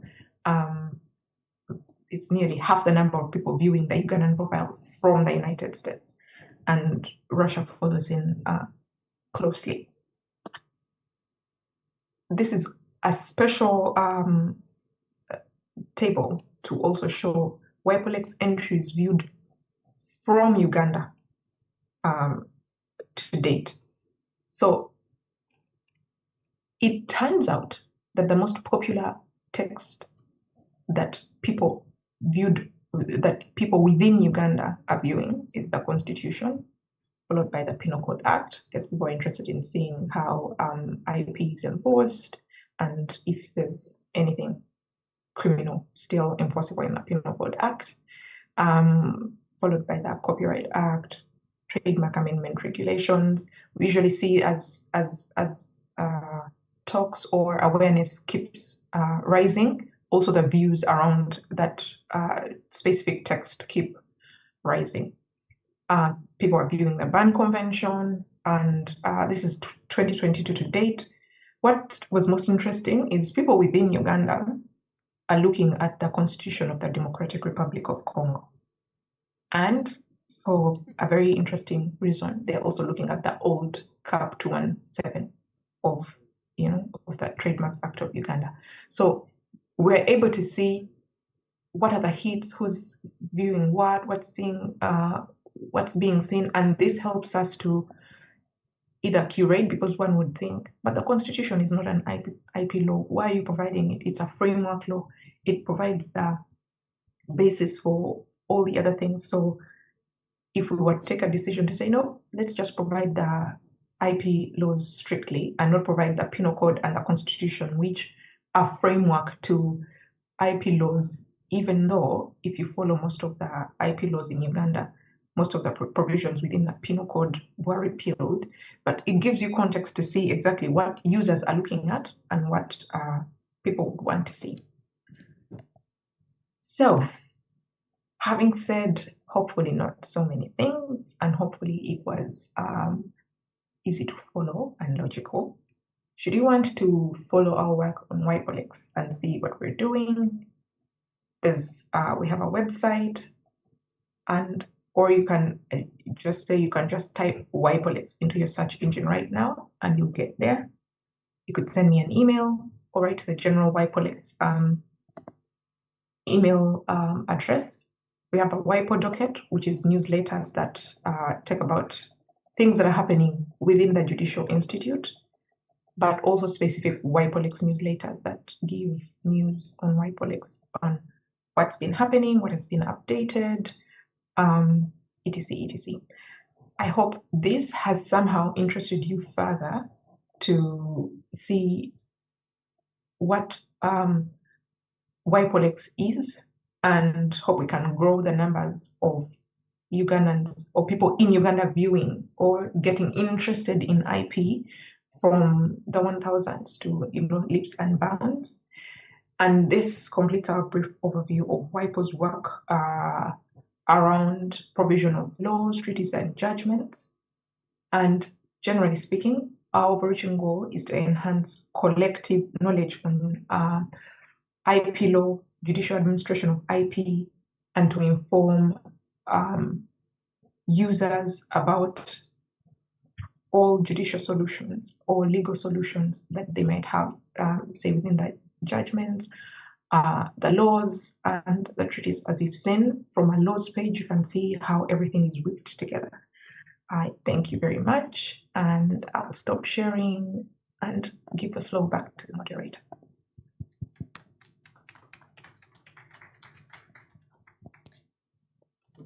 I think for such a thorough presentation, she deserves a better hand clap. Thank you, Grace, for that presentation. Hopefully from her presentation, we've picked what WIPO is about. What does it offer from their website and their collection? How do we access a number of information? What kind of information is on the website, and all the other things that she's spoken about. Since she's online and may exit soon due to different time zone issues, are there any urgent questions specifically for Grace alone?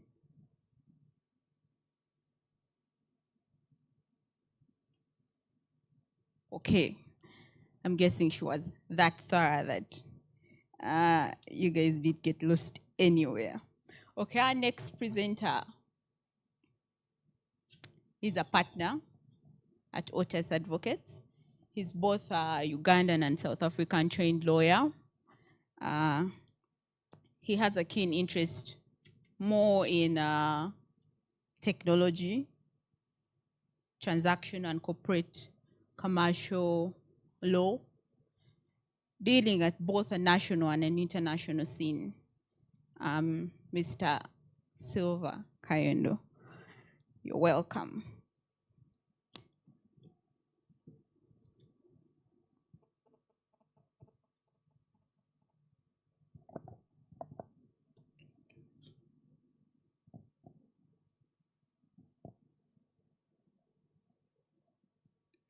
Okay, thank you.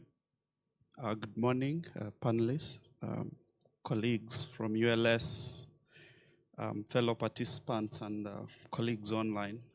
It's a delight appearing to make a presentation. I hope it can be loaded up here. As introduced, my name is Silva Kayondo. I'm a partner at Otis Advocates. I'm a corporate and commercial lawyer, mostly specializing in technology, media, and telecommunications. Recently, I'm cultivating interests in space law and satellite systems, so you'll see a bit more of that. I prepared this with Vivian. Vivian is a fourth-year law student at Makerere, interning with us, so I felt I should bring her along. But she's also teaching me cool Gen Z stuff, one of them being able to dance a kudi.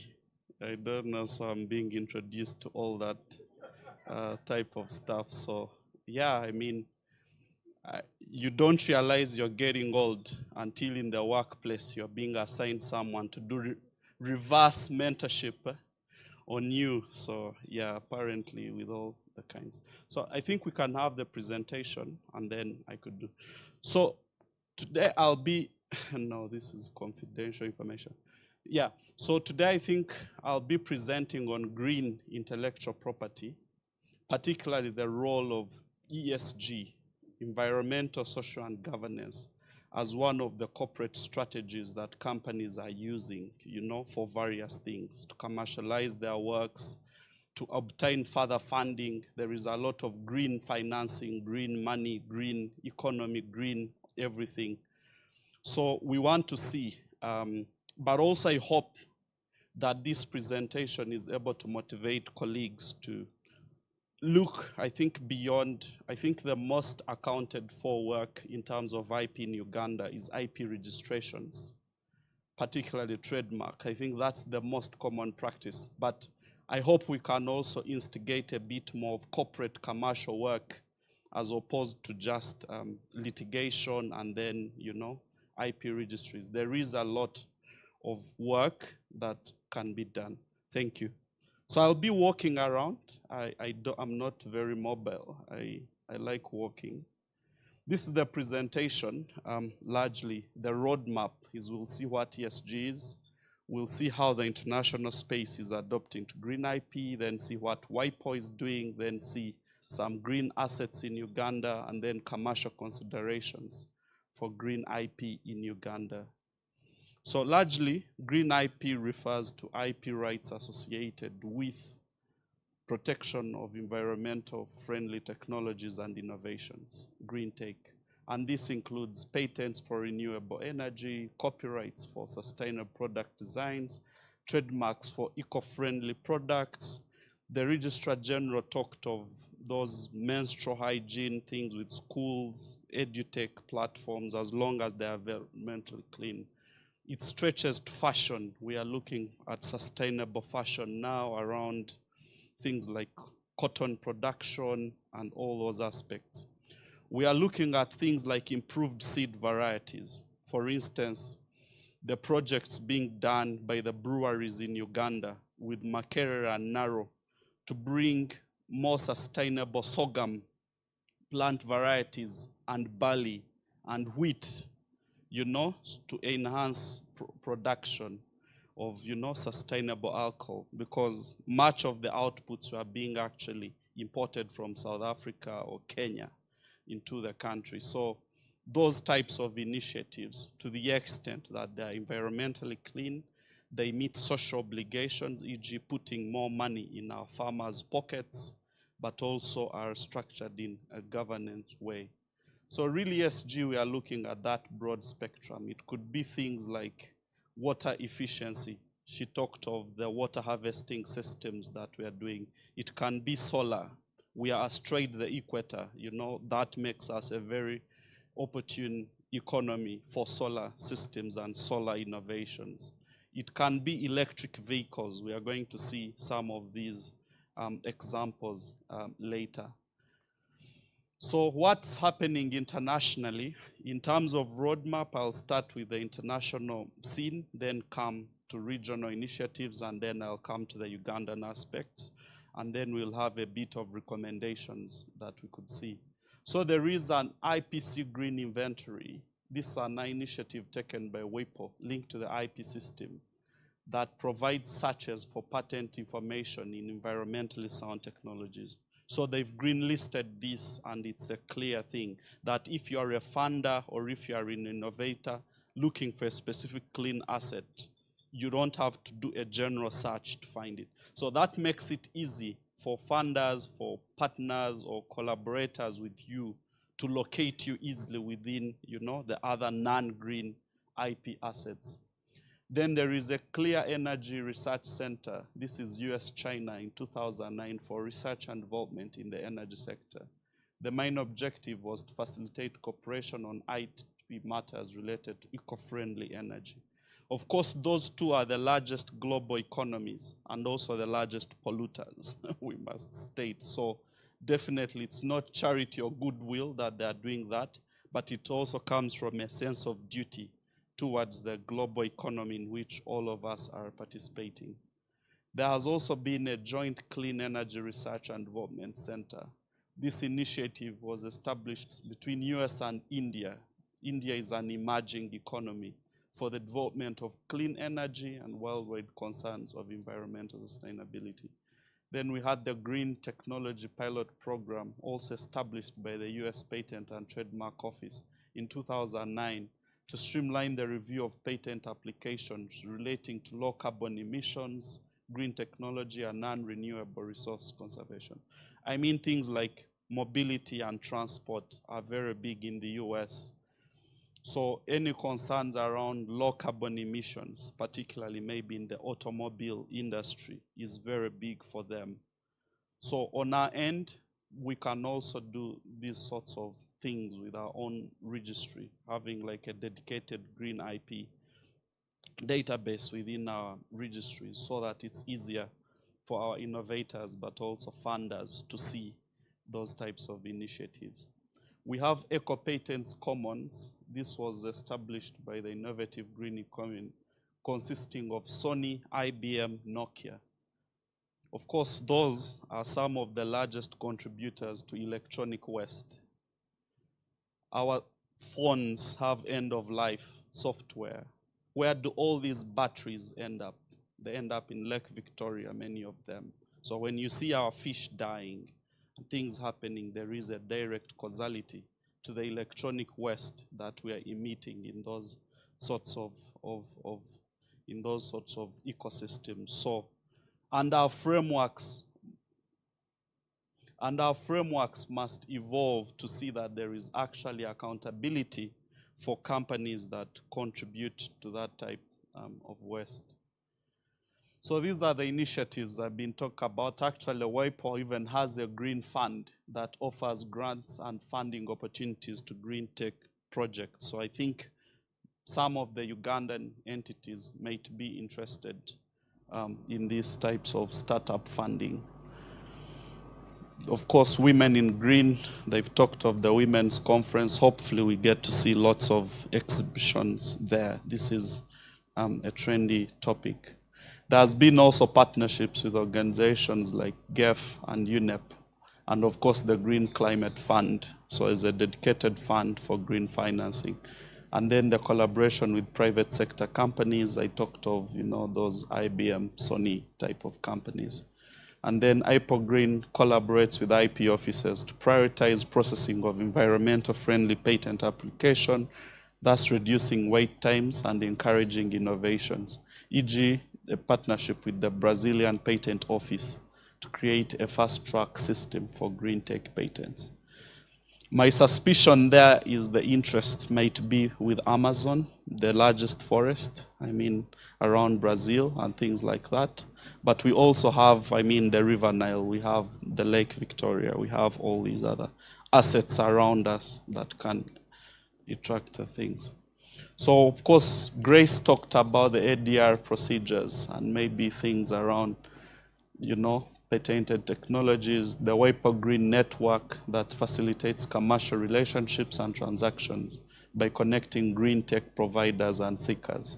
So the database, that's the link in case you're wanting to go, but also to see how it's structured to assist you. The database also contains profiles of relevant experts in many different fields.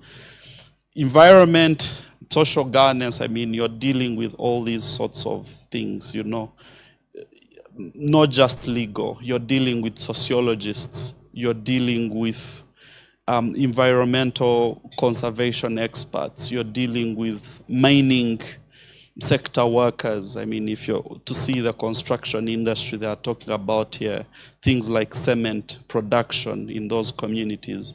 If you're looking at communities like Karamoja, you need people who understand those societies for you to be effective, to decide an effective corporate intervention around those, because you might end up delivering pit latrines to communities that will not use them because you've not done a proper sociological review of the setup of those communities and their attitudes towards certain types of assets.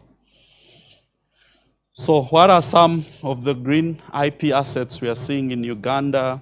We're seeing lots of solar. Here I took an example of Nexus Green, but we have all these M-Copper. We have all these sorts of Phoenix Logistics. They've created their whole island in Kalangala called Lolwe, where they're empowering communities not just with solar, but even with electric boats. They're giving them electric fridges to preserve the fish. They're also, providing all these types of funding and initiatives. We have Mandulis Energy. This is, I think, in renewable energy infrastructure, converting agricultural waste into low carbon electricity and biogas. That's so common. Even with simple farms like in Western Uganda, you'll find people turning cow waste into, this. Kira Motors, that's there with their EV. We've had recent electronic vehicle charging stations. I think this is this at the Minister of Energy, I think at Amber House. I've also seen one at Wampel. There's been a lot of funding from Total to local innovators to come and put up all these types of assets. This is speaking maybe to the future of mobility and how we'll be moving. We may be ages away from maybe self-driving cars, but at least with borders and cars we are seeing companies like Zembo. We have this EB, which is mostly bikes. I'm sure those of you have your lunch delivered at office. You've seen these EB electric bicycles. Spouts of water with the purifiers that we have with ceramic tiles, but also with cooking solutions. The benefits being we are saving lots of women from lung cancer, smoke from firewood, particularly for rural households. But also we are saving a lot of productive time spent on collecting firewood and all that. I have not had the opportunity to fetch firewood, but I've been told it's really an enormous task that can take 3-4 hours to look for wood in the forest, because you have to look for the dry one if you want a meal. You don't just cut everything you find. So all these benefits, I think, can be sort of green listed into interventions, but also companies that are looking for right initiatives, because right now, many of these companies, especially big multinationals, may not have capacity to design these products. So they just buy these off-shelf startups and incorporate them into their operations. So you'll find, like, particularly the oil companies or gas companies will look for some variation of these sort of solutions because they don't have the IP to develop that from France or from New York or from Johannesburg, but they'll pick a Ugandan or African startup that already has that. So we usually get to see those types of partnerships or deals, and it's imperative that our innovators are taught how, to commercialize these types of assets. So we come back to where we started. What's the role of green IP in corporate ESG strategies? When companies strategically leverage their assets, e.g. patents, trademark, and copyrights, organizations can differentiate themselves in the marketplace by reinforcing their commitment to sustainability and responsible business practices. There are companies that are starting off from a trust deficit, like betting companies, breweries, usually those, are usually targets. Oil and gas companies, environmental sustainability and that type of thing. But also, Uganda, like many developing nations, is addressing environmental issues like deforestation, pollution, and climate change by recognizing the significance of green IP in promoting innovation and technology transfer for sustainable development.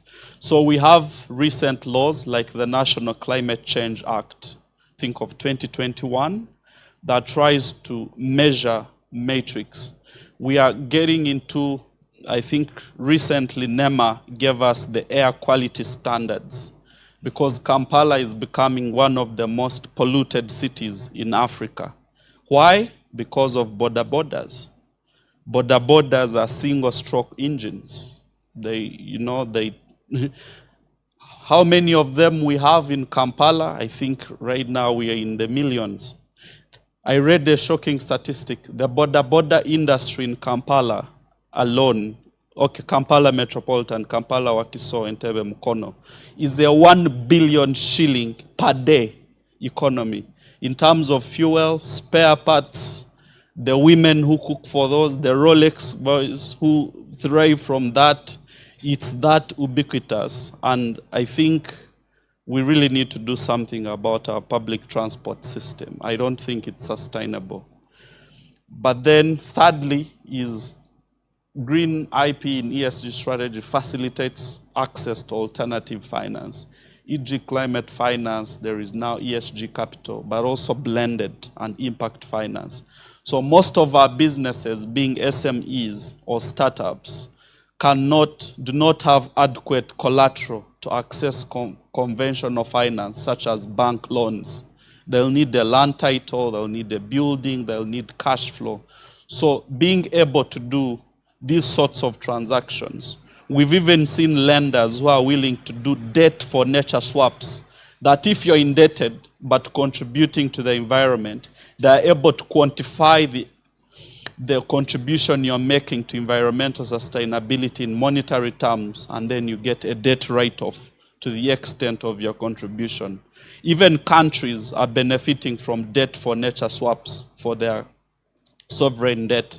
I think Argentina is using one of those, that if you're able to demonstrate that you've contributed this amount, say, to emissions reductions, to this, then some lenders like World Bank will reduce your exposure to them, because in some way or form you're contributing to the global ecology. So, of course, I've talked of this. I think this is the National Council of Science and Technology, which also has some patent system focusing around biofuel, solar, and eco-friendly sorts of interventions. Of course, technology transfer and collaboration, and also initiatives like the Green Economy Strategy and the National Climate Change Policy. Few lawyers are looking at that, but that's the future, I think, of corporate practice. That right now, every company, if you're to look at companies' financial statements and annual reports, they have already started doing sustainability reporting. I'm sure Stanbic Bank is doing this. All the 2 breweries are doing this. Nation Media Group, the Daily Monitor and all that are doing this, even tracking the number of paper they use in their production process, because that influences tree cutting. So, but also the disclosures around that. So this is just a simple metric showing maybe how things, we talked of geographical indications, coffee. If you want sustainability coffee production, the green IP rate there, maybe you'd be looking at a green geographical indication. How does that contribute to the ESG agenda? Environmentally, it promotes an eco-friendly farming practice. Right now, the world is obsessed with knowing the source of what they are consuming and how it's affecting. So that traceability chain is very, very important to show you are not using child labor, you're not growing, if it's minerals, that these are not conflict minerals from the DRC or wherever. For social purposes, it supports smallholder farming. We all know that 80% of coffee production in Uganda is a backyard crop, not in formal commercial farms. It's us with 2 acres, 3 acres. And that's what's paid school fees for a lot of people in Mityana, in Buganda, and across the country. And in terms of governance, we see that this protects traditional knowledge by ensuring traceability and compliance with international standards. So there are unique ways we produce coffee, but also there are unique ways we consume coffee. We may not be heavy coffee drinkers, but I'm sure you've seen, I think, dry banana leaves, but also in some cultures, maybe in Kuhinjira or wherever, you've seen coffee beans presented, in nice handmade baskets and things like that. That's all IP, and it's part of what makes us unique. I won't tell you much about the Uganda Wildlife Sustainable Tourism Practices. I'm involved in that as legal counsel. I'm advising a university from the UK where we are using some sort of satellite systems to tie collars on the animals so that we protect against poaching, but also reduce animal-human conflicts. So once the lions or whatever stray out of the park, you're able to get through GPS, through the collar, to see where they are, and then have the rangers drive them back to the park so that they are not killed, poisoned, or destroy human livelihood around that. And I think it's a really impactful piece of work. The Uganda Bankers Association has also launched an ESG framework. So don't be surprised soon if you see those of you who are advising borrowers that they are being required to develop ESG policies as a condition precedent to accessing a loan. Because what's now evolving is also lender liability for environmental abuse or social abuse. If you lend money and that money is used to perpetrate environmental, social, governance abuse, as a lender, you can be held liable for that.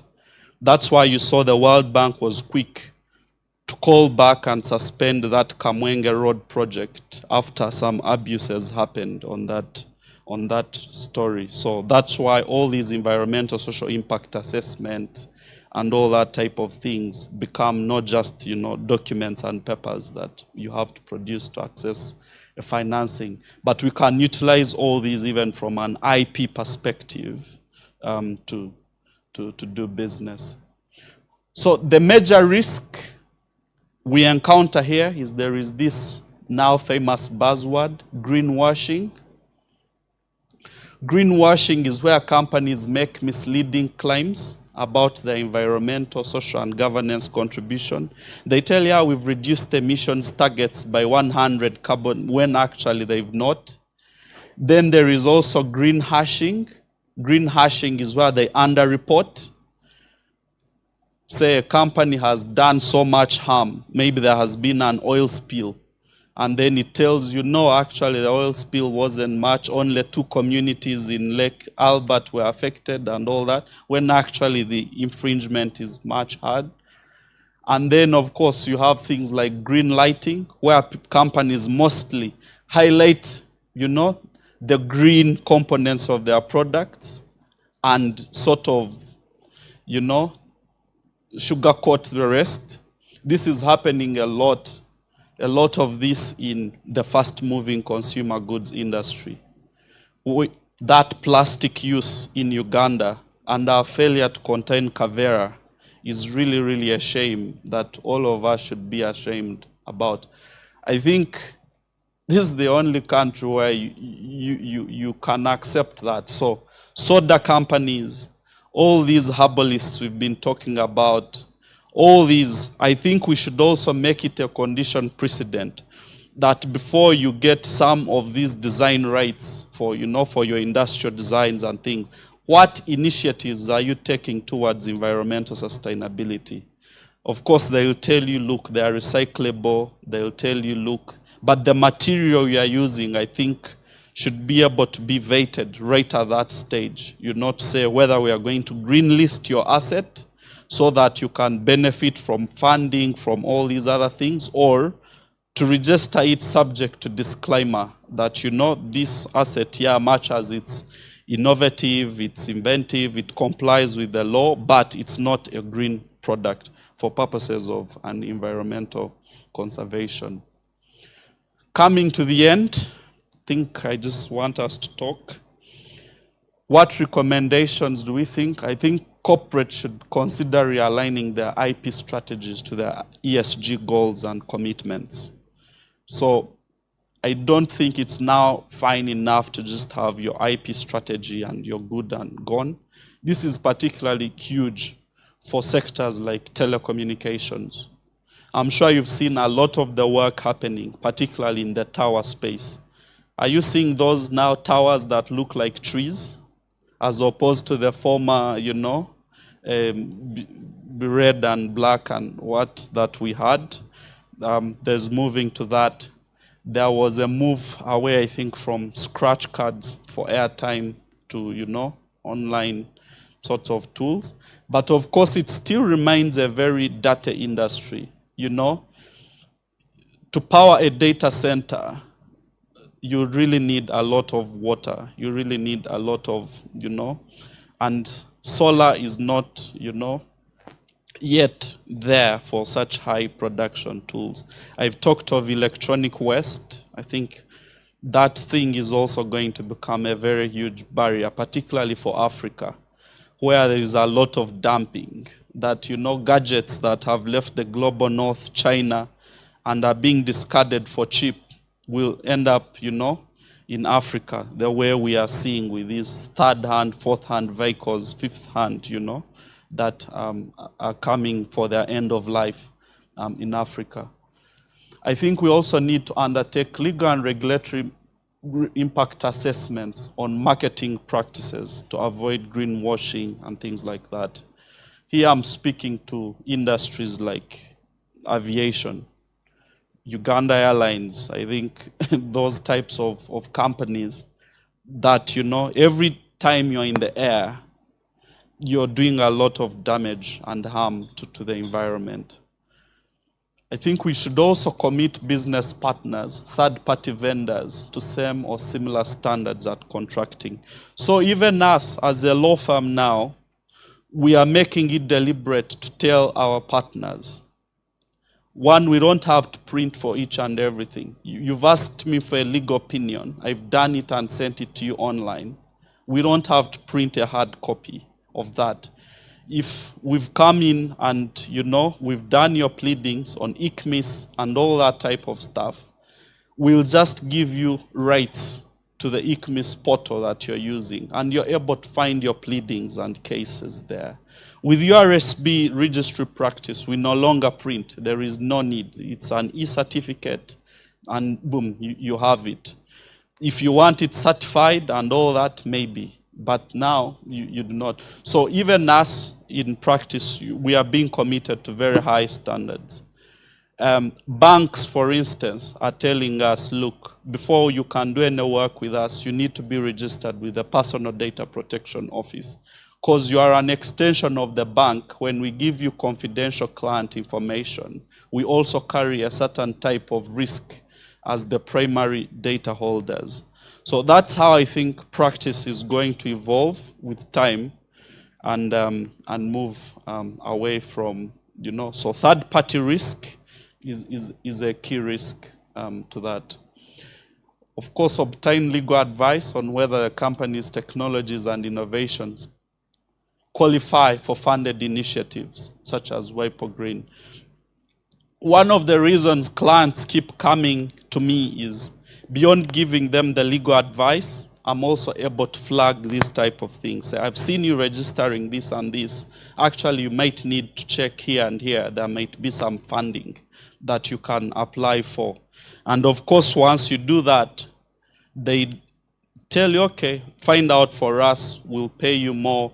Or if we unlock that funding, you can take 20% in legal fees because you've assisted us get opportunity to a funding opportunity that we didn't know. So even to that extent, as a legal practitioner, as an IP practitioner, you can add value on your clients, and then in turn, they'll also add some value to you. And then, of course, I would love to see more of this in Uganda. There should be enforcement action even against products that are not only harmful to your products, but also environmental and social responsibility. By this we mean that do not keep quiet, even if you're a company or a corporate owner and you see, even if it's your competitor doing the wrong thing, because that affects the streams of commerce for everyone.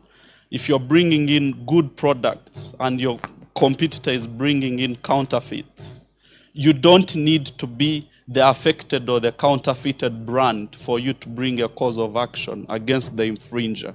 We now have the Competition Act, which gives you locus that if a competitor is also being anti-competitive, even from the IP front, you actually have locus to challenge them and annul whatever actions they've done.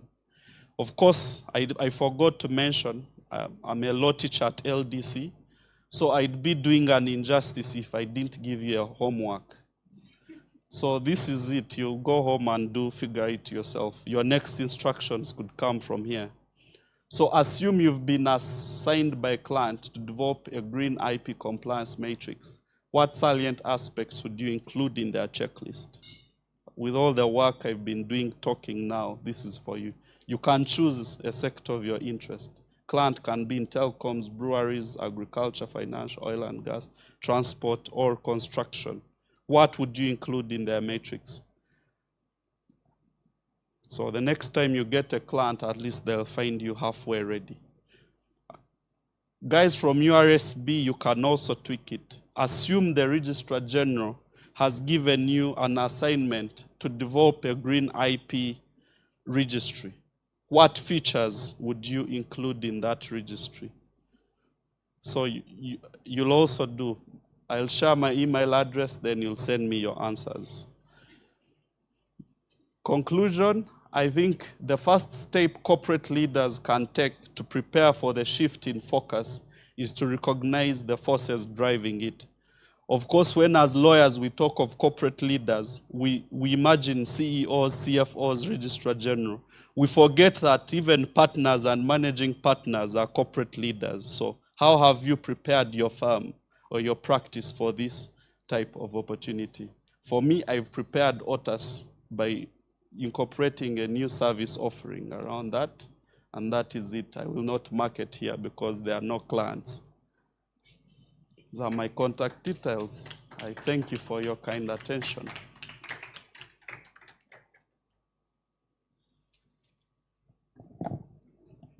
I think he deserves a more mighty clap.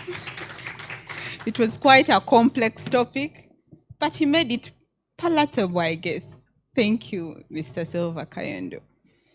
Our next speaker, I think, is a man that needs no introduction when it comes to this cluster. He is the current convener of this session, which is this symposium. He's the head of the intellectual property cluster. He is not only an intellectual property expert, but also a cyber law expert. Professor Anthony Kakoza. Oh, as he walks here, he is also the godfather of intellectual property in Uganda. It's a title that, we have to say. It's not that old. He's not old. I think that's a compliment, Council. Thank you very much, Esther, and good afternoon, colleagues. Let's get to.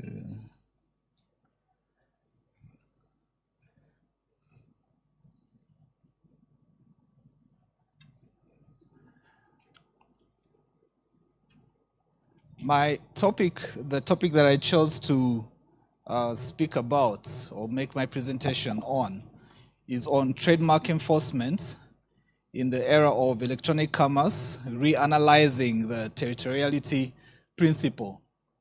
As you heard this morning from our Registrar General, trademark practice is the most profound in Uganda, as it is in many other countries. I don't know, well, maybe in the advanced world we have patent registration quite high profile, but within Africa at least, and in other parts of the world, trademark registration is the biggest. And with it go issues related to how do we protect, where do we protect. Now, in understanding what territoriality is, I want to bring in the historical context of the territoriality principle, where we really began, and then where we are right now. Everyone is always talking about the Gen Z and their effect and their impact in the world, but it's not just about Gen Z. We're now in a domain era where you're able to purchase items without leaving your seat where you're seated, and that also speaks into how we should now really appreciate intellectual property protection, especially in sourcing those goods and services that we purchase to the owners of the brands that have them. So with that being said, we are going to go into the presentation. My colleagues are setting it up.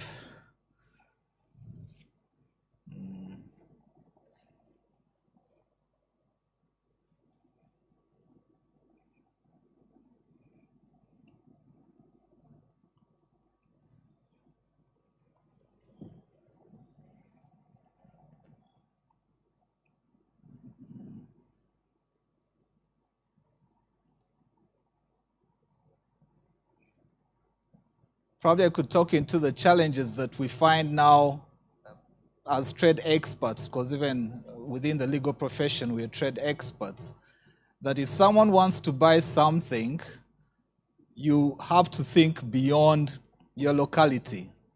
Not just buying, but anyway, marketing in itself. If we are always talking about the East African community, which keeps adding on a new member now and then, we're talking about COMESA, the Common Market for Eastern and Southern Africa. And we're now talking about the African Continental Free Trade Area, which is going to be the biggest market around, encompassing all the 54 African countries.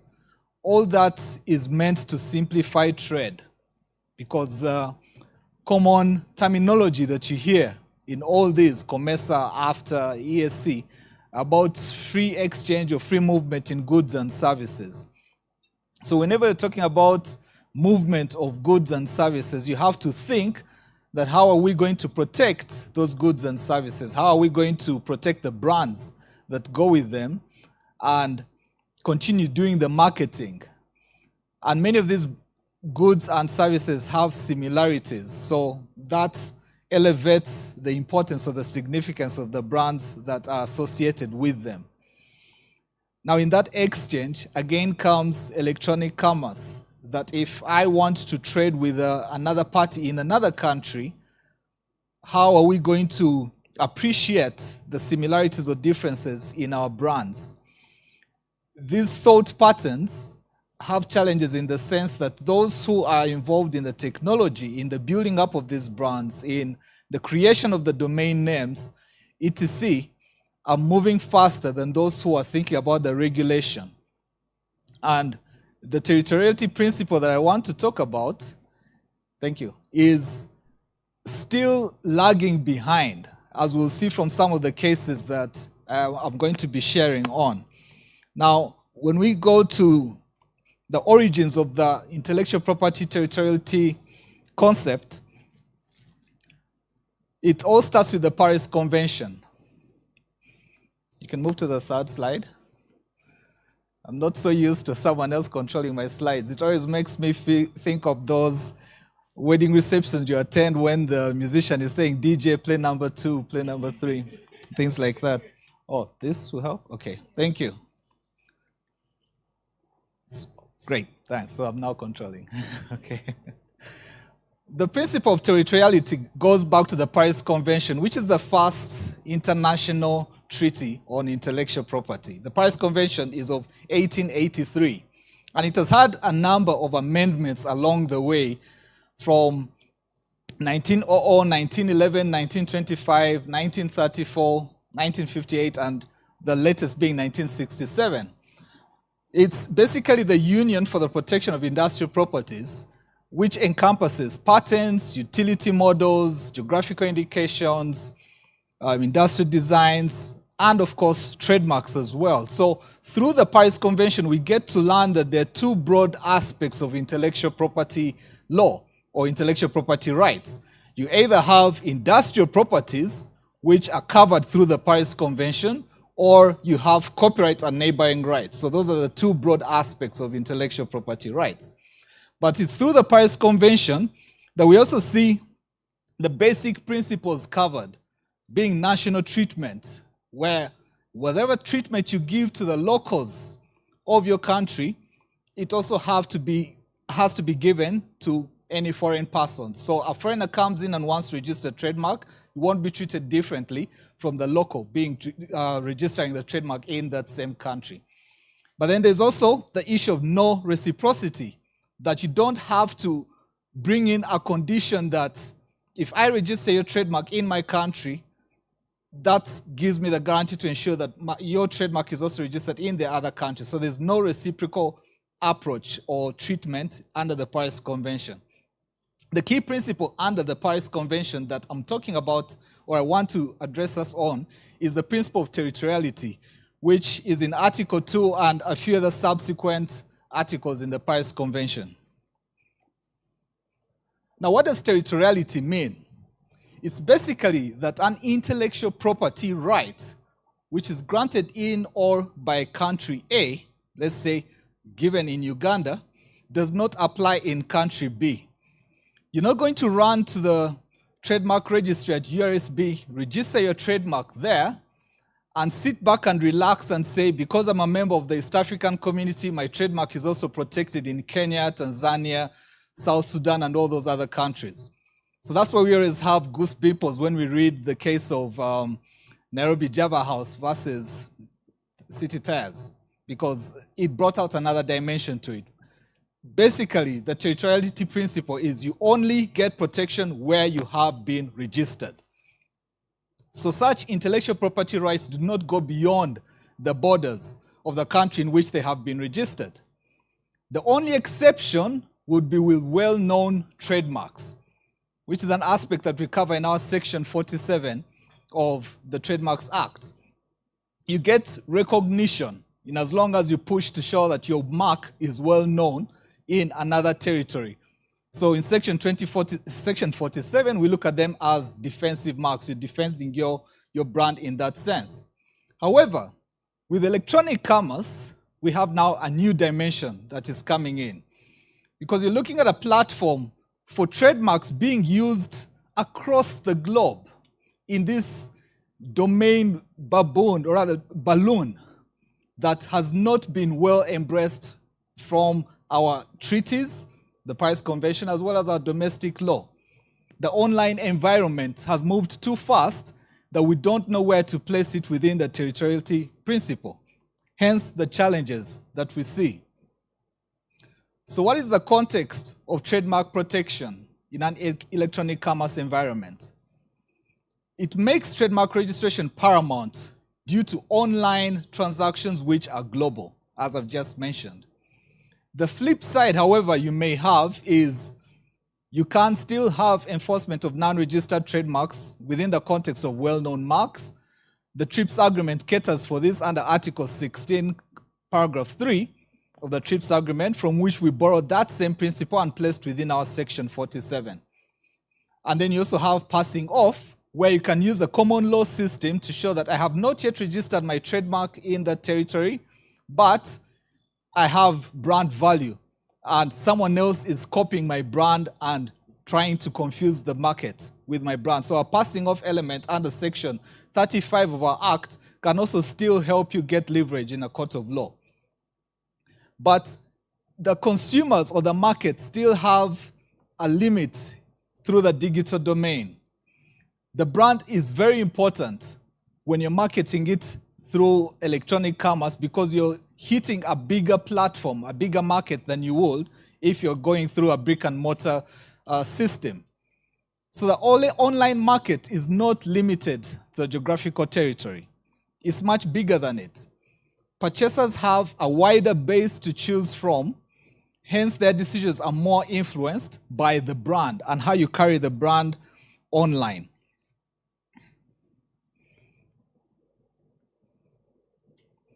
So there are a number of implications and challenges that we need to look at that bring out that different picture of territoriality in an online environment. First of all is the domain name disputes. That is always something that comes up with an online arrangement. So this reflects the corporate names of an e-commerce entity where you have to choose a name that of course goes with your brand and the difficulties that come with that. Deception, where people would want to go onto an online or an website for one company but end up in another. So quite a number of domain name disputes have been reflected lately.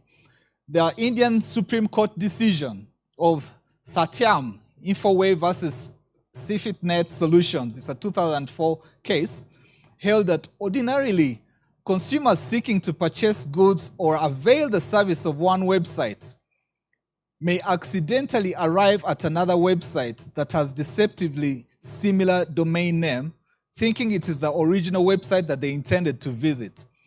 So there's accidental ending up in another website, but then there can also be intentional where the person who has created that website only meant to fool the consumers to lead them to a different website from where they were intended to actually visit. If you go to a different website that is selling goods similar to the website that you wanted to visit, but they are of an inferior quality, that lowers the brand of the website you planned to visit without you realizing that you're in the wrong website altogether. And that is what they call trademark dilution or tarnishment, that whoever created that website is tarnishing the brand of the original website owner or diluting that brand. Within domain name disputes, we find what they call cyber squatting. And the best way of understanding cyber squatting is try to relate it to our day-to-day squatters on the pieces of land that we have around us. A person finds an empty plot, settles there and waits for those 12 years for that adverse possession thing to help him. So similarly, a person would realize that there is a certain brand, it's doing well locally or even internationally, but in his checking on the internet, he discovers that the company that runs this brand does not have a website. So he sets up a website and just sits and waits. When the company decides to set up a website so as to market themselves through a domain name system, he tells them, I already have that website that you want to set up, I own it, and I can sell it to you at price X, Y, and Z. So it's profit motivated. You're reserving a domain name, you're incorporating a known trademark through that domain name, and then offering to sell it probably at a ridiculous price to the buyer of the brand, which he has no choice but to take because he wants to continue marketing his or her products electronically. We do not have this in our legislation, whereas it's important to have it within our legislation because this practice has been happening everywhere. Relatedly, we have typo squatting. The typo squatter would look at an existing brand that probably also has an existing website, but he just changes the typo, the spelling, So that, for instance, here, you want to type in disneyworld.com. You probably want to see what products they have, or you want to buy an online ticket, but you mistype and you end up with a different disneyworld.com. So with typo squatting, you led to a different website than where you wanted to end up. Again, relatedly, we have cyber gripping. And here, a person intentionally captures the direction of a potential online consumer from his or her targeted service or goods provider. With cyber gripping, try and recall or think about the different times you've visited Google or any of those search engines. Normally, the first 2 or 3 search results that show up when you type in through a search part of Google are paid, whereas the others following are either not paid or they pay less to Google.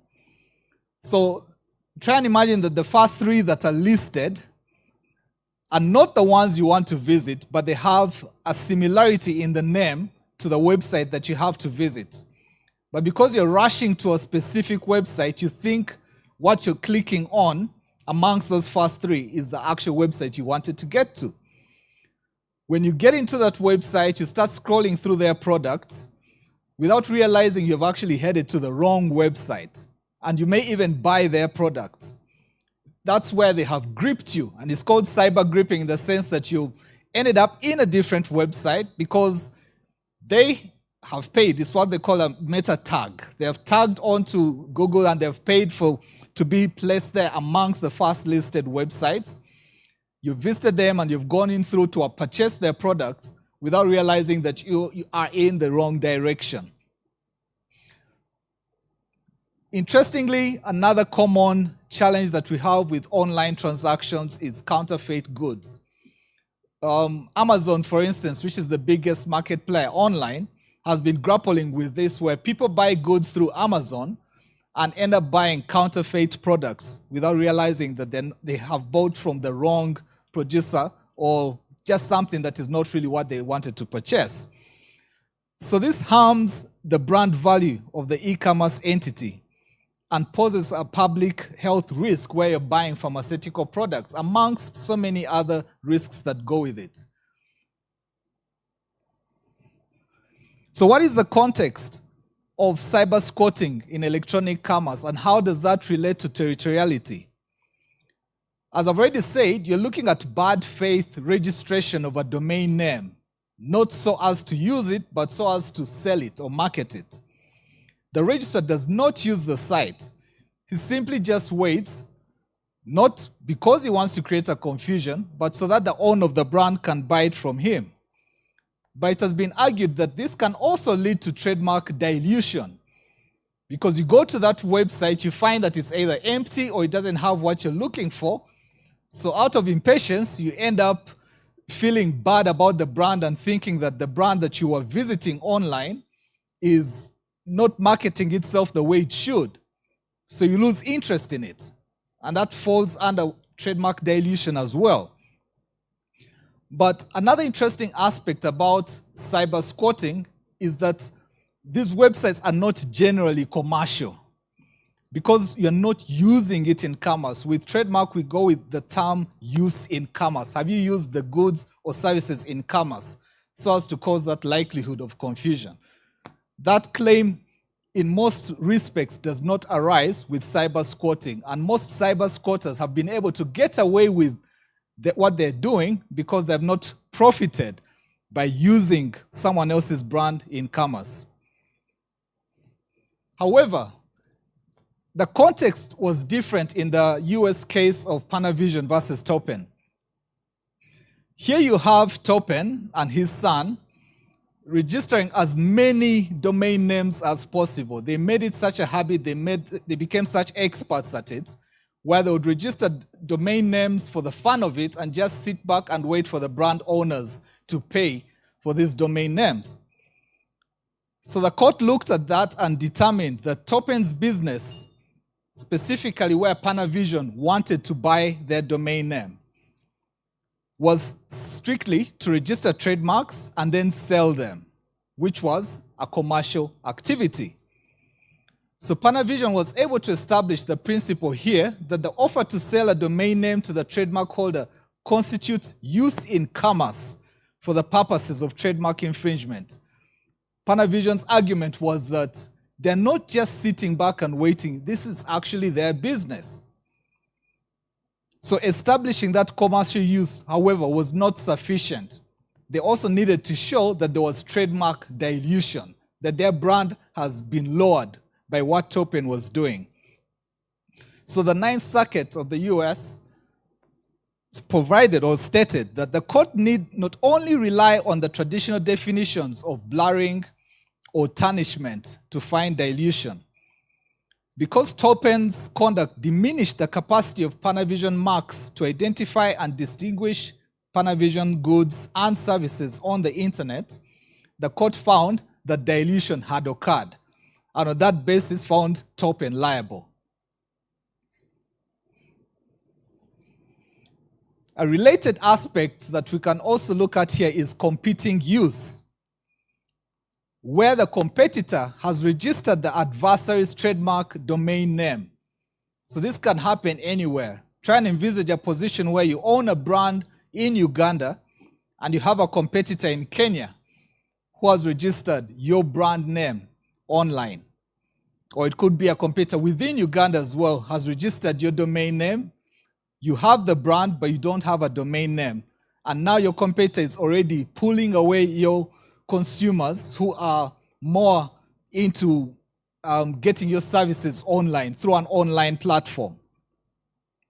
So this issue was discussed in the case of Green Products versus Independent Corn Byproducts Company, another US case. Both companies were direct competitors in the corn cob byproduct industry. So Independent Corn Byproducts, which is ICBP, registered greenproducts.com, but had not yet posted a website when their competitor Green Products sued them. So even though no website had been posted, the court held that ICBP intended to use its confusing domain name to lure potential consumers to the site once it is created. While the consumers may not be confused as to the affiliation once they get onto the site, they may simply purchase the ICBP's products rather than searching for Green Products' real site. It's again related to cyber gripping. You get to the website, you see products which you wanted all along, but you realize that, hey, this is not the website I actually wanted to visit.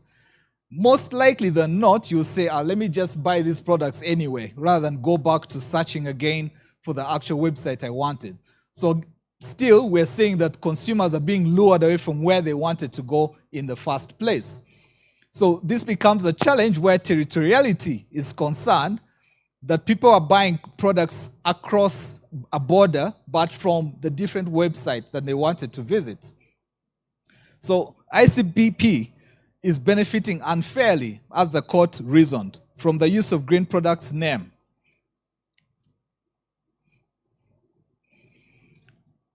So that first aspect is on competing use, but there can also be non-competing use and legitimate claims that go with that. This is rather a complex and unresolved area because the trademark system, as we've seen, is divided territorially and also by industry. Many companies can use the same name as a trademark without causing any infringement. I mean, we all know that the NIST classification can allow you to register in a particular class of goods and services without confusing someone else who registers the same trademark in a different class of goods and services. That's where we would fall. For example, you have the word mark, United, which has been registered by United Van Lines, United Airlines, United Way, and all these are US-based companies. They have the same word mark, but in different NIST classifications. However, you can only have one of these companies registering the domain name, which is united.com. So where you have legitimate claims, courts have emphasized that mere registration of the domain name without doing anything further, such as offering to sell, is not sufficient to constitute commercial use. just as we have seen in the Panavision case, that they went beyond that. So there's that distinguishing element. So you can still have that non-competing use, and this would come in as a good defense in such matters. So another interesting aspect is understanding the term genuine use of a mark, where you have online presence but no physical presence in a particular territory. How do we relate principle? The standard case is quite on point on this. So here you have two different companies engaged in the same kind of service industry, which is the hotel industry, but in different territories. Standard International Management, and then started by, would I say, a competitor who was not even physically present in the European Union. So they applied to revoke the existing trademark on the argument that it has not been put to genuine use. This is kind of similar to when you look at our sections 46, 45, 46, 47, that someone has not been using a trademark in Uganda for up to 3 years. You want to take it over and use it. So the hotels under the standard mark were actually based in the US, but then they also had that online presence in the UK. So when the matter went on appeal, the General Court considered evidence of online advertisement. The US-based company was saying, yes, we are not physically present, but we have been advertising within the European Union. We've been carrying out promotional campaigns, and we're here targeting consumers who are based in the EU. So the General Court reasoned that in an infringement action, a trademark proprietor can prohibit a third party from using a sign to offer goods or services for sale or in advertising, and the emphasis is on advertising. Given that such acts constitute use for infringement purposes, they should also constitute use for the purpose of establishing genuine use. So the court is simply saying that, okay, they're not there physically within the EU, but when you go online, you find that the standard, which is US-based, has advertising platform within the EU, and that also constitutes genuine use. Notice here how that becomes again challenging in understanding territoriality and how it works. The second interesting case is of the Beverly Hills Polo Club with a trademark that you see on the slide. So Lifestyle Equities decided to sue Amazon. And the issues here were whether the advertisement and offers for sale by Amazon within the UK constituted use in the relevant territory. Amazon was based in the US, although it also had Amazon UK.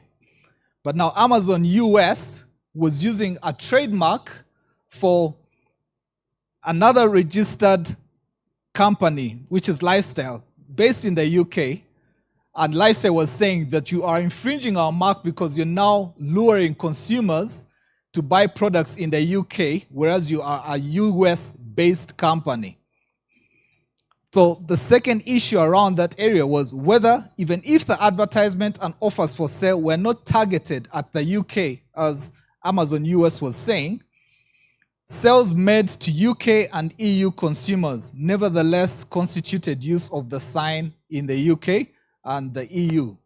So Amazon's defense was that we're not infringing your trademark in the UK, we are not in the UK, and we're simply based in the US. We may be advertising to your consumers, but advertising for them to buy our products with this logo in the United States.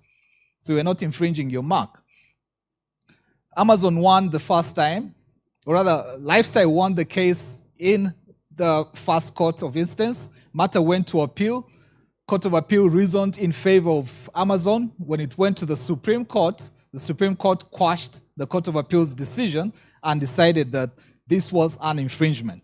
And the holding was that all the advertisement and offers for sale in question amounted to use of the relevant signs in the UK and the EU, and therefore there was infringement by Amazon US.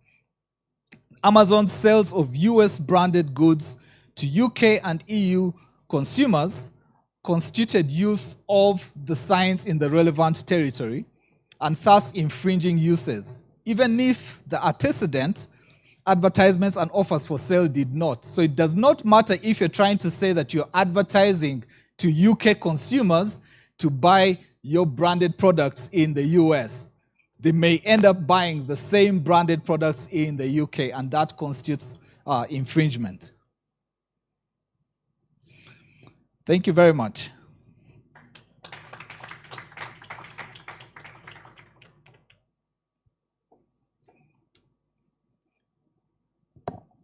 Are there any questions?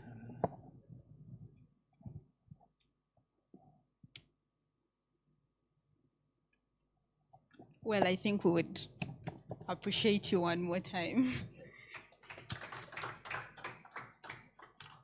It seems like the intellectual property practitioners for this symposium today came enthusiastic to stir up or start certain conversations that probably we haven't been having so oftenly. Right from Silva Kayondo making very strong recommendations in regards to the green IP, to Dr. Bringing in a whole aspect of certain things that are not in our regulations in intellectual property that ought to be there. So it's quite a very educative symposium it has been. Our next speaker is an advocate of the High Court, an associate at Max Advocates, and I would say he's a very passionate intellectual property practitioner. I'm reminded of a time, I think in my year 2, when in his lectures he would deflate and talk about intellectual property. Not in an intellectual property lecture, however. And would think to ourselves at the end of the lecture, I think that side of law is quite cool. He sold it as such a cool practice. Maybe that's why we thought it's an emerging trend. Blame him. Okay, Mr. Brian Kajuri, welcome.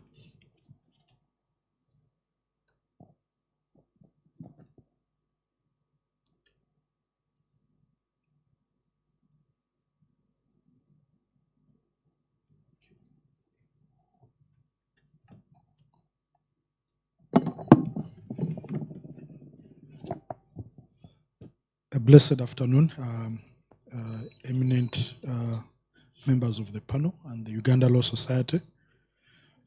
Thank you so much for finding merit in inviting me to share a few insights about this topic, about registration of shape marks as trademarks.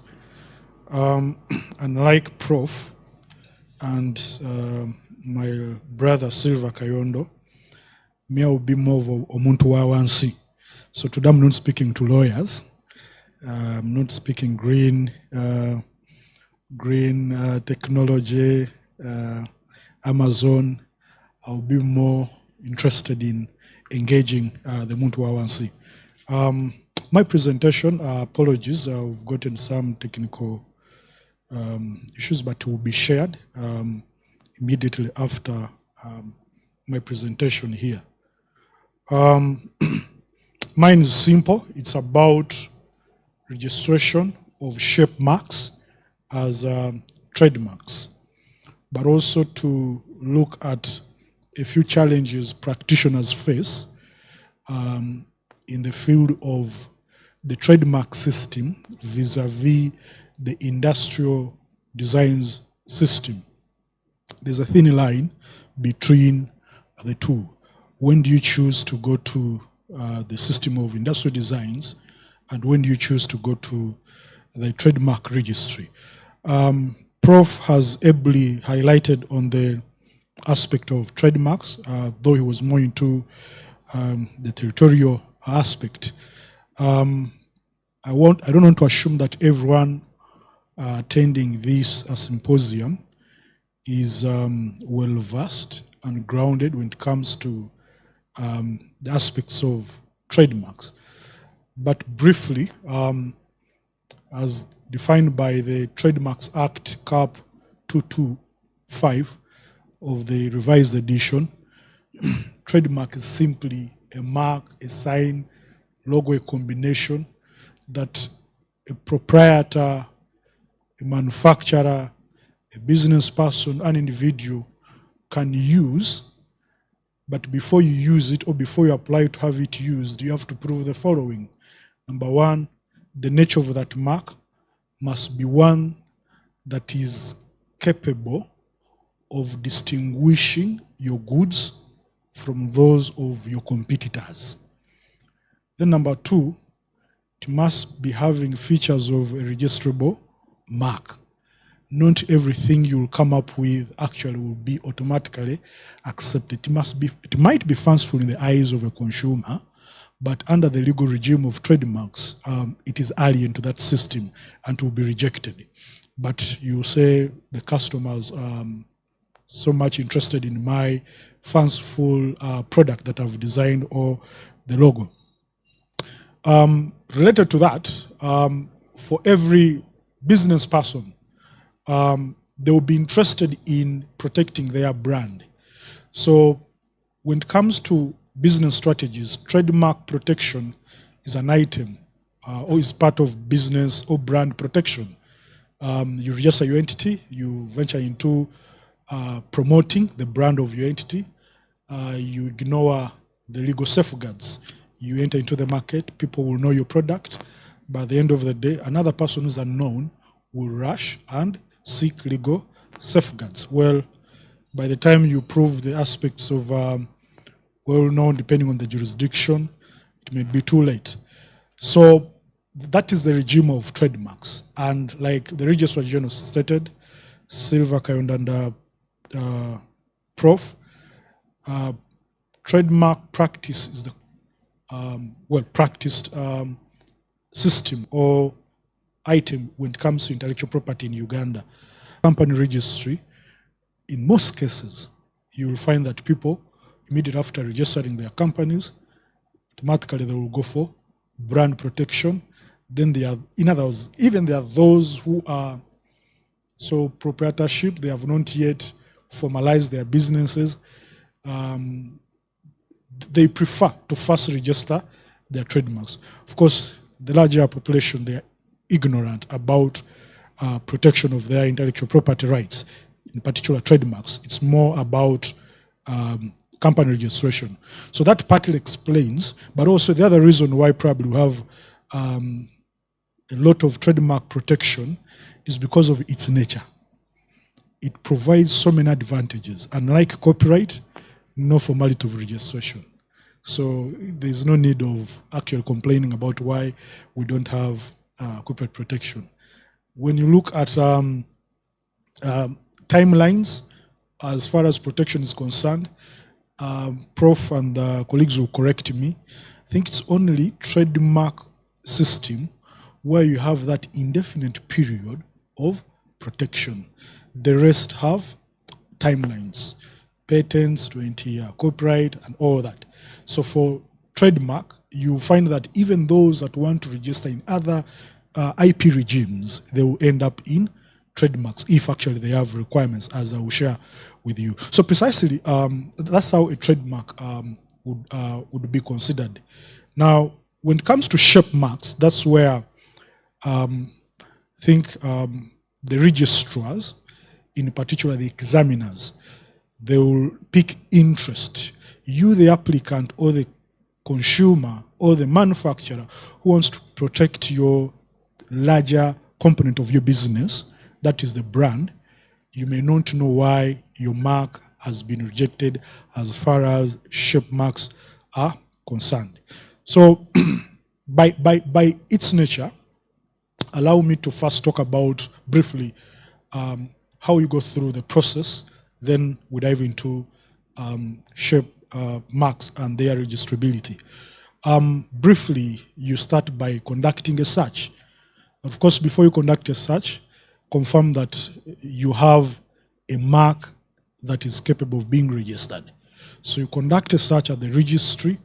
The second feature of trademark registration and protection, after conducting a search, they'll give you the search results that will tell you that actually your mark is either similar to, the results will clearly tell you the degree of similarity, but also to understand whether you can proceed after that stage, you will need a technical person, in most cases, a trademark lawyer, to help you interpret those percentages. In most cases, the registrars themselves, where an applicant is an individual, they engage them and they explain to them that you have this percentage, your mark has 74%, rather your mark is similar to another mark on the register, and the degree of similarity is 74%. Now to proceed, you'll have to find a lot of legal arguments to overcome the rejection in the event the registrar examines. So that feature is accompanied with applicant. Any person under the trademark legal regime under Cap 225 of the Trademark Act in Uganda, you can be a Ugandan or you can be a foreigner. It's a legal requirement when you're a foreigner, you engage a trademark agent who is an advocate and licensed by the regulator, which is URSB. Now, at that stage, your agent, or if you're Ugandan, even when you're Ugandan, you may appoint an agent who will now guide you into those features of the trademark system in Uganda. Thereafter, the law requires that the registrar who examines your application will look at it. After you've lodged the application, you've paid the requisite fees. Upon paying the requisite fees, they'll examine your application. There are two results, likely results. One, you may get three, let me say three. The first one, they may reject your application. Upon being rejected, you receive an exam report. The report gives you why they have rejected your mark. And this is where probably we shall look at whether things registrars look at when they're examining marks, but in particular shape marks. And how can you overcome that rejection as a practitioner or as an applicant who owns that mark. So after rejecting, you may respond to that within 30 days as required by the law and explain to the registrar as to why your mark should be allowed and be registered. In other words, you're trying to overcome the rejection as communicated by the registrar upon examining. If the registrar does not give you the examination report where they have rejected, they may give you a conditional notice, proceed and register your trademark, but probably disclaim the following words, etc. Then lastly, they can either give you a formality report that you didn't attach a power of attorney, no address, etc., or related to that, they give you a clean gazette notice to have your mark advertised. There, that is the obvious. But even being given a gazette notice to advertise your mark in the gazette, it's not automatic that they are going to register.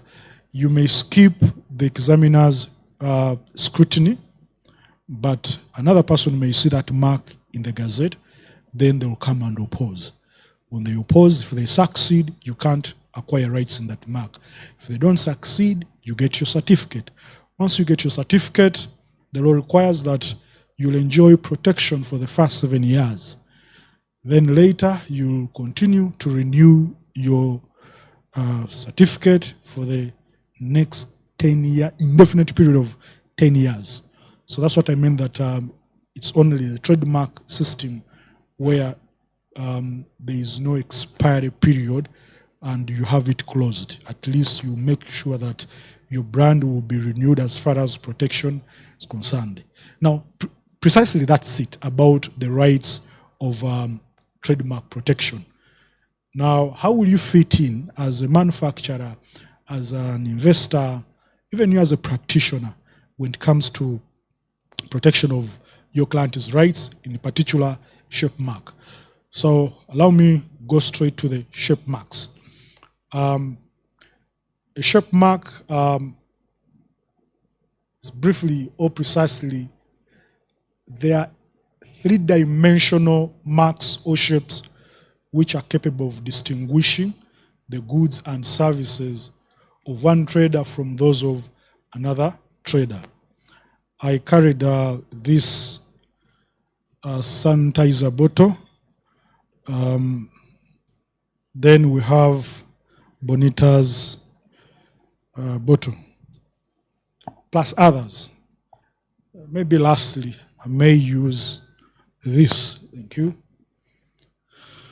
So you can have even a container wherever you are. So this manufacturer is interested in protecting the shape of this bottle.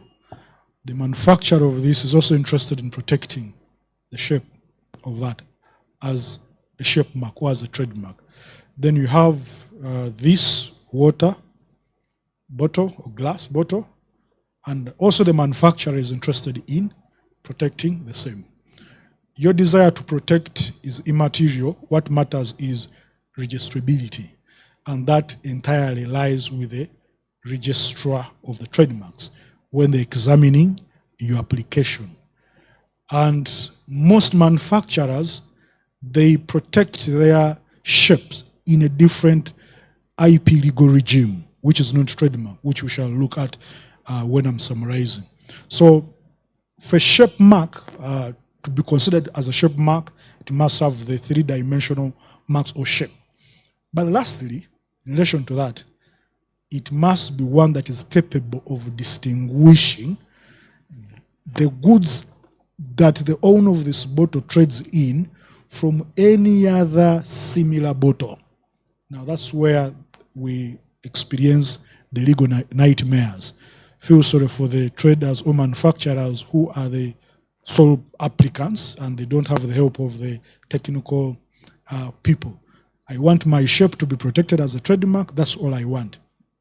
Now, the first question to ask as a manufacturer, a business owner, even a legal practitioner is, how different is your product in as far as the shape design is concerned? Does it have a unique shape that sets it apart from the rest that deal in, let's say, sanitizer bottles and all that? Now, once you answer that, the next is, how do I find out those components the registrar looks at while examining my application before it is granted the rights for it to become a shape mark or to be considered as a trademark? You see, this is an effective strategy for companies if you want to stand out in this saturated market. You use that as strategy. But the procedure to register a product's shape as a trademark can be very complex, challenging, and technical. But it offers some substantial advantages in the long term if you succeed. So the registrars will tell you that many people reach there, they complain, I want my shape to be registered as a trademark, and they don't have the requirements. So it's pure about brand identity, impression, etc. But when it comes to the legal features, the law will not look at how nice your shape looks like. So shape marks can be grouped into three categories. One, shapes that are related to the goods and services themselves. You have a shape that has nothing to do with the goods or services themselves. Then two, shapes that consist of the shape of the goods themselves or part of the goods. I'll give an example of you're dealing, your product is probably you're dealing in bananas, and you come up with a cover that covers bananas, and it is so much connected to the goods. Then we have the shape of packaging or containers, among others. Some of the examples of registered shape marks in the market. The famous Coca-Cola bottle, Toblerone, chocolate, and others. Now, back to our practitioners as I summarize. Mine is very brief. Is this bottle a registrable mark as a trademark? Men, as displayed. What must you prove for your bottle, the shape of whichever product you have, for it to be registered? The elements of the requirements to register a shape mark as a trademark, they don't.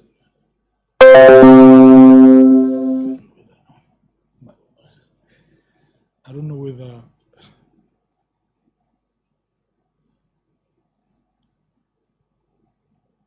So, sorry about that. For your trademark as a shape, your shape, or the shape of your product to be registered as a trademark, one, it must be distinctive. For it to be distinctive, we look at the inherent element. It must be inherently distinctive to the extent that you must prove that the shape of this product is sufficiently distinctive, whereby if it is placed in the market, the consumers will look at this shape as the identifier of your products from those of your competitors. Now, if it is short of that standard, then it cannot be registered. For example, you must prove that the container you want to have protection over as a trademark, the shape of that container, you must prove that, one, in that market, when consumers look at the shape of your container, they will identify the goods that originate from your business by virtue of it shouldn't be a shape whereby any other person in that business is capable of. If I cannot defend a product by its shape, then it's not distinct. But how do I prove distinctiveness? The law, CAP 225, under section 4 and section 9, tells you how you can prove, you can establish distinctiveness.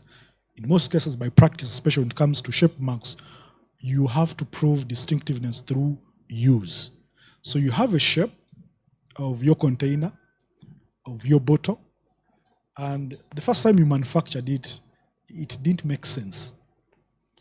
But for over 40 years, whenever people look at the shape of that bottle, it speaks volumes. They don't even describe the logo itself on that bottle. So that product, or the shape of that product, has attained distinctiveness through use. To use these other common examples, we have words like, find me at Shell fuel station, and the man is at Total. Now, Shell has attained distinctiveness to the extent that it's now a household name. I want Nomi or Omo. I went to the supermarket, get me Omo, but the person wants Ariel. But because it has become a household name, now, well, those words in their own right, they are distinctive. They are inherently distinctive. But you can have a common word, let me say Philips. It's an English word, then, but through use, it becomes distinctive and it can be registered. So the same applies to some of these shape marks. So a shape is not distinctive if it has a basic geometric shape, a square or a rectangle or a line. There they will not.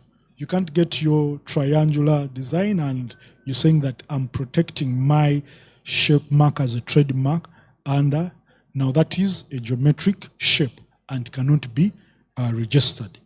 The other, the shape must also depart significantly from the shape that is expected by the consumer and also from the norm or customs in the sector. So there are those common shapes. When people who manufacture shoes, the common shape of those products. It's expected to come out that way in that industry. So it should not be one that is expected by the consumer and also the norms and customs of that given sector. If that is the case, then it will be rejected. Now, those grounds are the common grounds. It's mainly one, distinctiveness. If your mark fails to satisfy, or if you fail to satisfy before the registrar that your shape regards this bottle is distinctive, then it will collapse. The registrar of trademarks will return an exam report giving you reasons why they have rejected your application to register the shape of your bottle as a trademark. The reasons, among others, it's not registerable. Why? The things I've shared with you.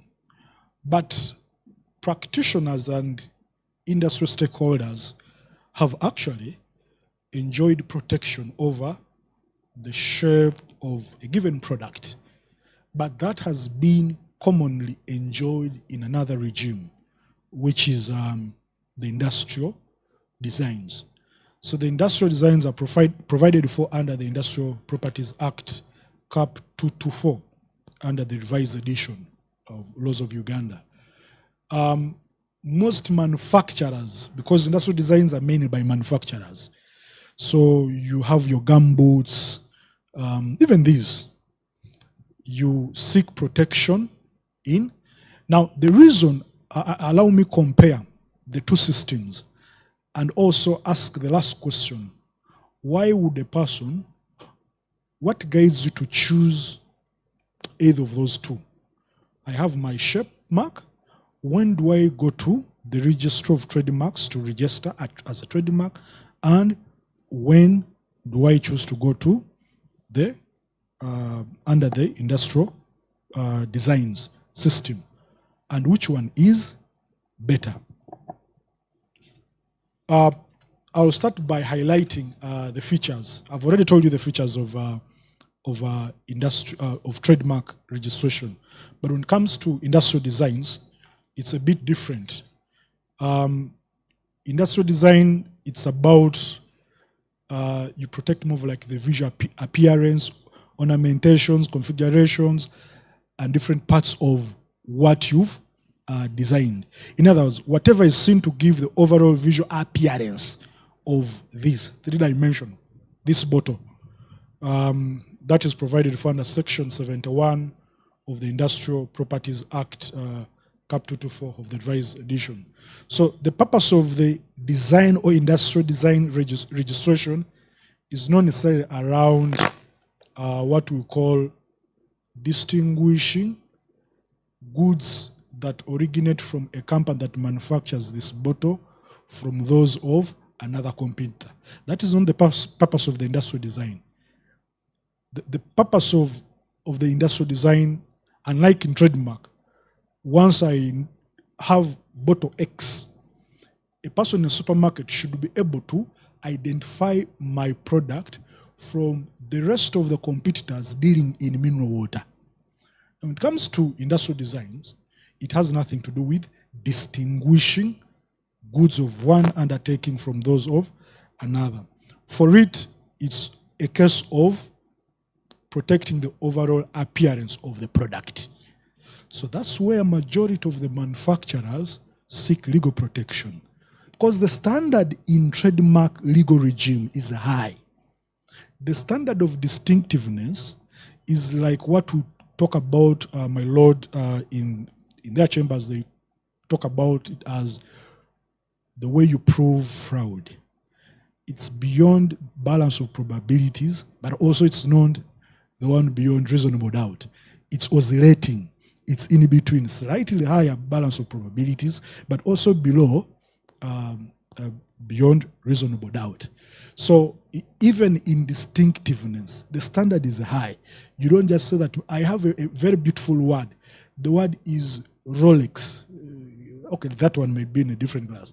You have a word like, yes, I want to protect my product. I'm dealing in apple juice. My mark is apple. Well, that will be descriptive. Even another person will come with the word Apple, but he's not dealing in a juice, he's dealing in watches, electronics. So that one is a distinctive mark in relation to those goods. When you hear Apple, you cannot relate Apple to gadgets, electronics, and all that. So the standard that side is way high.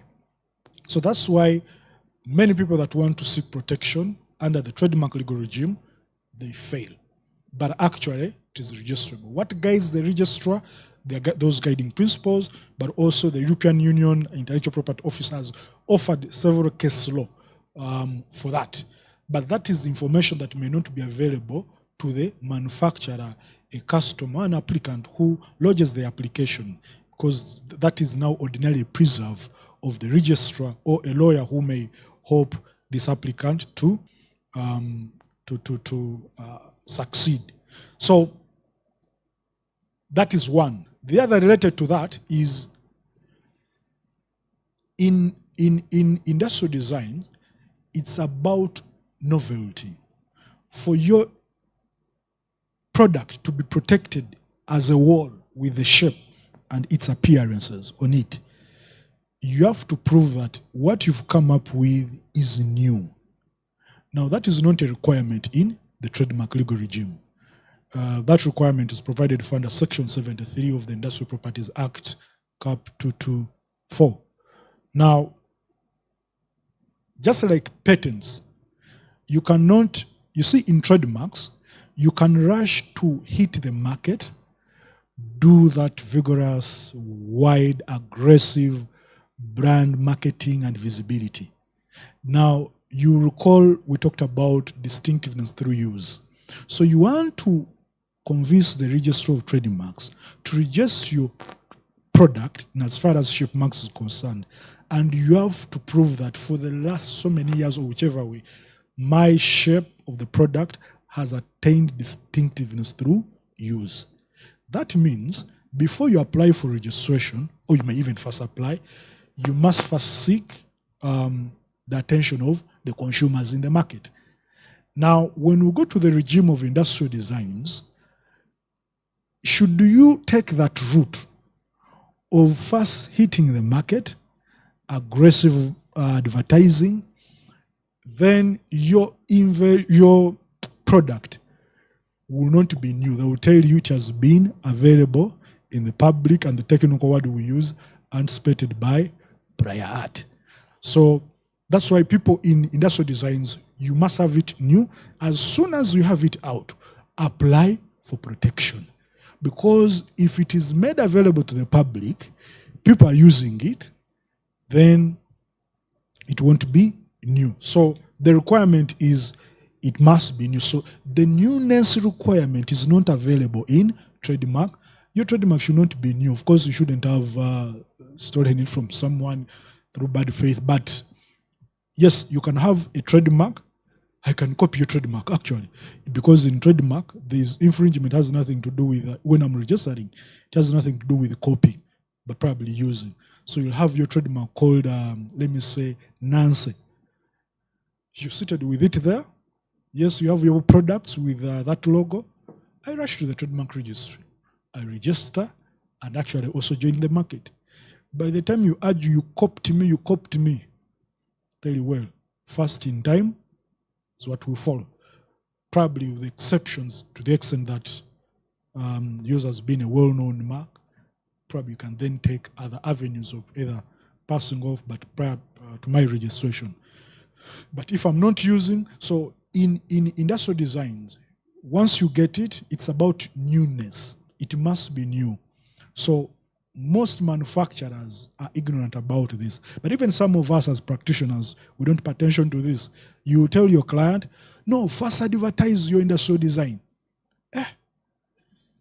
Then before you know it, people will have evidence of YouTube, and it is, but also it's only a few people who pay attention to some of these things. It is being advertised, like, no, this does not pass that test. So that is one advantage or one difference in those two systems. Trademark, no novelty, or no, you don't need to have your thing as new. Okay, those are not the requirements. it is distinguishing your goods from those of another undertaking. Then on the other side, industrial design, it must be new. In others, it shouldn't have been in public domain. The other advantage or distinction is that the protection timelines I talked about. Trademark offers an indefinite period of 10 renewable years. In industrial design, most people rush to register there, but at the same time, you lose your rights after 15 years. So after the 15 years, then you don't have legal protection. In trademark, the first 7 years, once they are done, that is the initial period, then under the law, you have to renew your trademark every after 10 years. Now, that is the utility of the trademark regime or system. So you choose. So why I should go for trademark is because of that protection. On the other side, of course, subject to the requirements. If I have the requirements of registrability as a trademark, to have my shape to be registered as a trademark, then I'll choose. Should I go for industrial design, whose limitation is known, beyond which I leave it at that? Then trademark, I can stop any person for I live with this entity, I've started a company, another person joins, years, 100 years, you have the Ford, name them, the entities of this world. The founders died so many. Tata, Mukwano, the original Mukwano, the Tatars died. But they can protect that trademark through renewal plus these other traditional means of protection. So, in summary, if your design is particularly distinctive in its shape, you may proceed to have it registered as a trademark. If you can't satisfy those requirements, the easiest is industrial design, which also has its limitations or qualifiers. It must be new. So this is where most business people, manufacturers have messed up with their applications. Of course, where they fail the other side, in industrial design, especially on it not being new, by the time they go to the trademark registry, still they fail to prove distinctiveness. Thank you so much. That's the little I had to share with the audience. Allow me return people's bottles.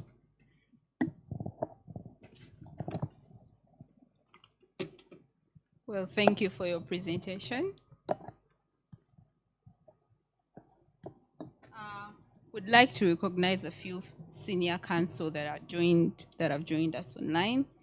Counsel Didas Nkurunziza, Counsel Hussein Kashilingi, and Counsel Nicholas Ichumu.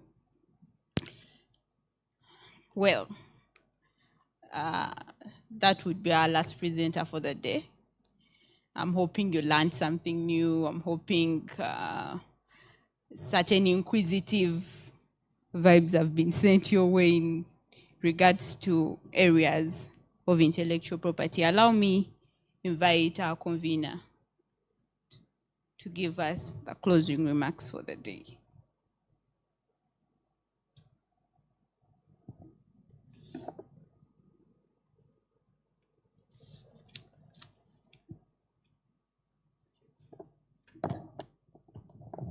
Thank you, Esther. My Lord, Justice Susan Abinyo, the Registrar General who had to leave earlier, Registrar General of Uganda Registration Services Bureau, our colleagues from Uganda Registration Services Bureau, colleagues from Uganda Law Society, and other participants present. Again, good afternoon. I thank you so much for being with us to the very end. I believe it has been quite an engaging and successful workshop. We have all learned quite a lot about the new areas in intellectual property and how this keeps evolving around our practice areas. Intellectual property, World Intellectual Property theme for this year is intellectual property and sustainable development goals, building our common future with innovation and creativity. So we find that particularly not just Silver's paper, but most of the papers were speaking into sustainable development goals.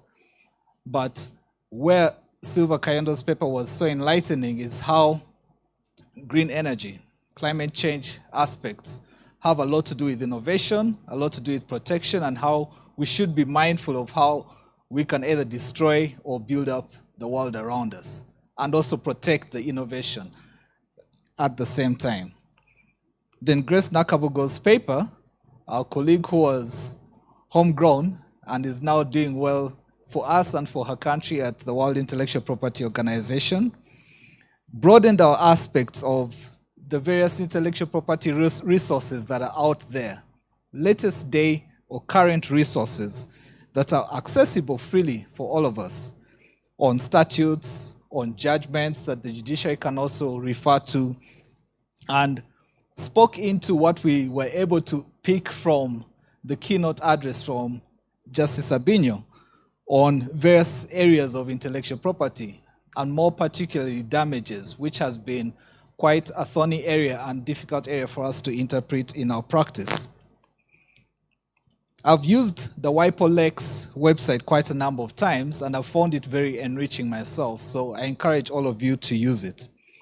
Then on understanding territoriality, of course I must have, and I apologize, hurriedly done this. I barely finished it a few minutes before coming in front and making my presentation, so the summation didn't come out as I would have wanted to. But it was there to help us understand how online transactions are moving ahead of the law, and how we need to do catch up with our appreciation of trademark legal principles and utilize this within the domain era. Our wrap-up by Mr. Brian Kajubi is also reflective of how far intellectual property has grown, particularly in shape marks. If we look at the historical context of intellectual property, it had always been about just patents, copyrights, trademarks. And in trademarks, it was just looking at signs, logos, symbols, just that. But now, the broad aspect of trademarks has gone beyond just signs, logos, and symbols. We now have a lot to do with smell marks, for instance, with the famous trademark owned by the Dutch company that owns a smell mark for the smell of grass for tennis balls. We have gesture marks that are owned by all these sports personalities. Usain Bolt owns a gesture trademark. Recently, Mbappe also registered a gesture trademark. So before you rush to celebrate how you score your goals, even in these league games that you play here, be mindful that you may be infringing on someone's trademark. So yes, shape marks are important. Did you know that that tomato sauce bottle that you hold for Heinz is a shape mark in Europe? But do we have it as a shape mark here in Uganda? I had the privilege of visiting the Coca-Cola headquarters recently in Atlanta, and they were talking about the history of Coca-Cola and mentioned that the person that designed the bottle stated to the people he was working with that we need to be able to design a bottle that someone can hold in pitch darkness and still be able to say, I'm holding a Coca-Cola bottle. So that's how important shape marks are to identifying source with the product. So lawmakers, policy persons, members of the bench, as well as the bar, need to be mindful of how important intellectual property is around us. And we're particularly happy with the presentation that was made by the Registrar General to this effect, that Uganda has gone miles ahead of many of our colleagues within Africa in this regard. And we need to tap into the same in sharpening our intellectual property framework. So thank you very much for your attendance, and God richly bless the rest of your day. Thank you.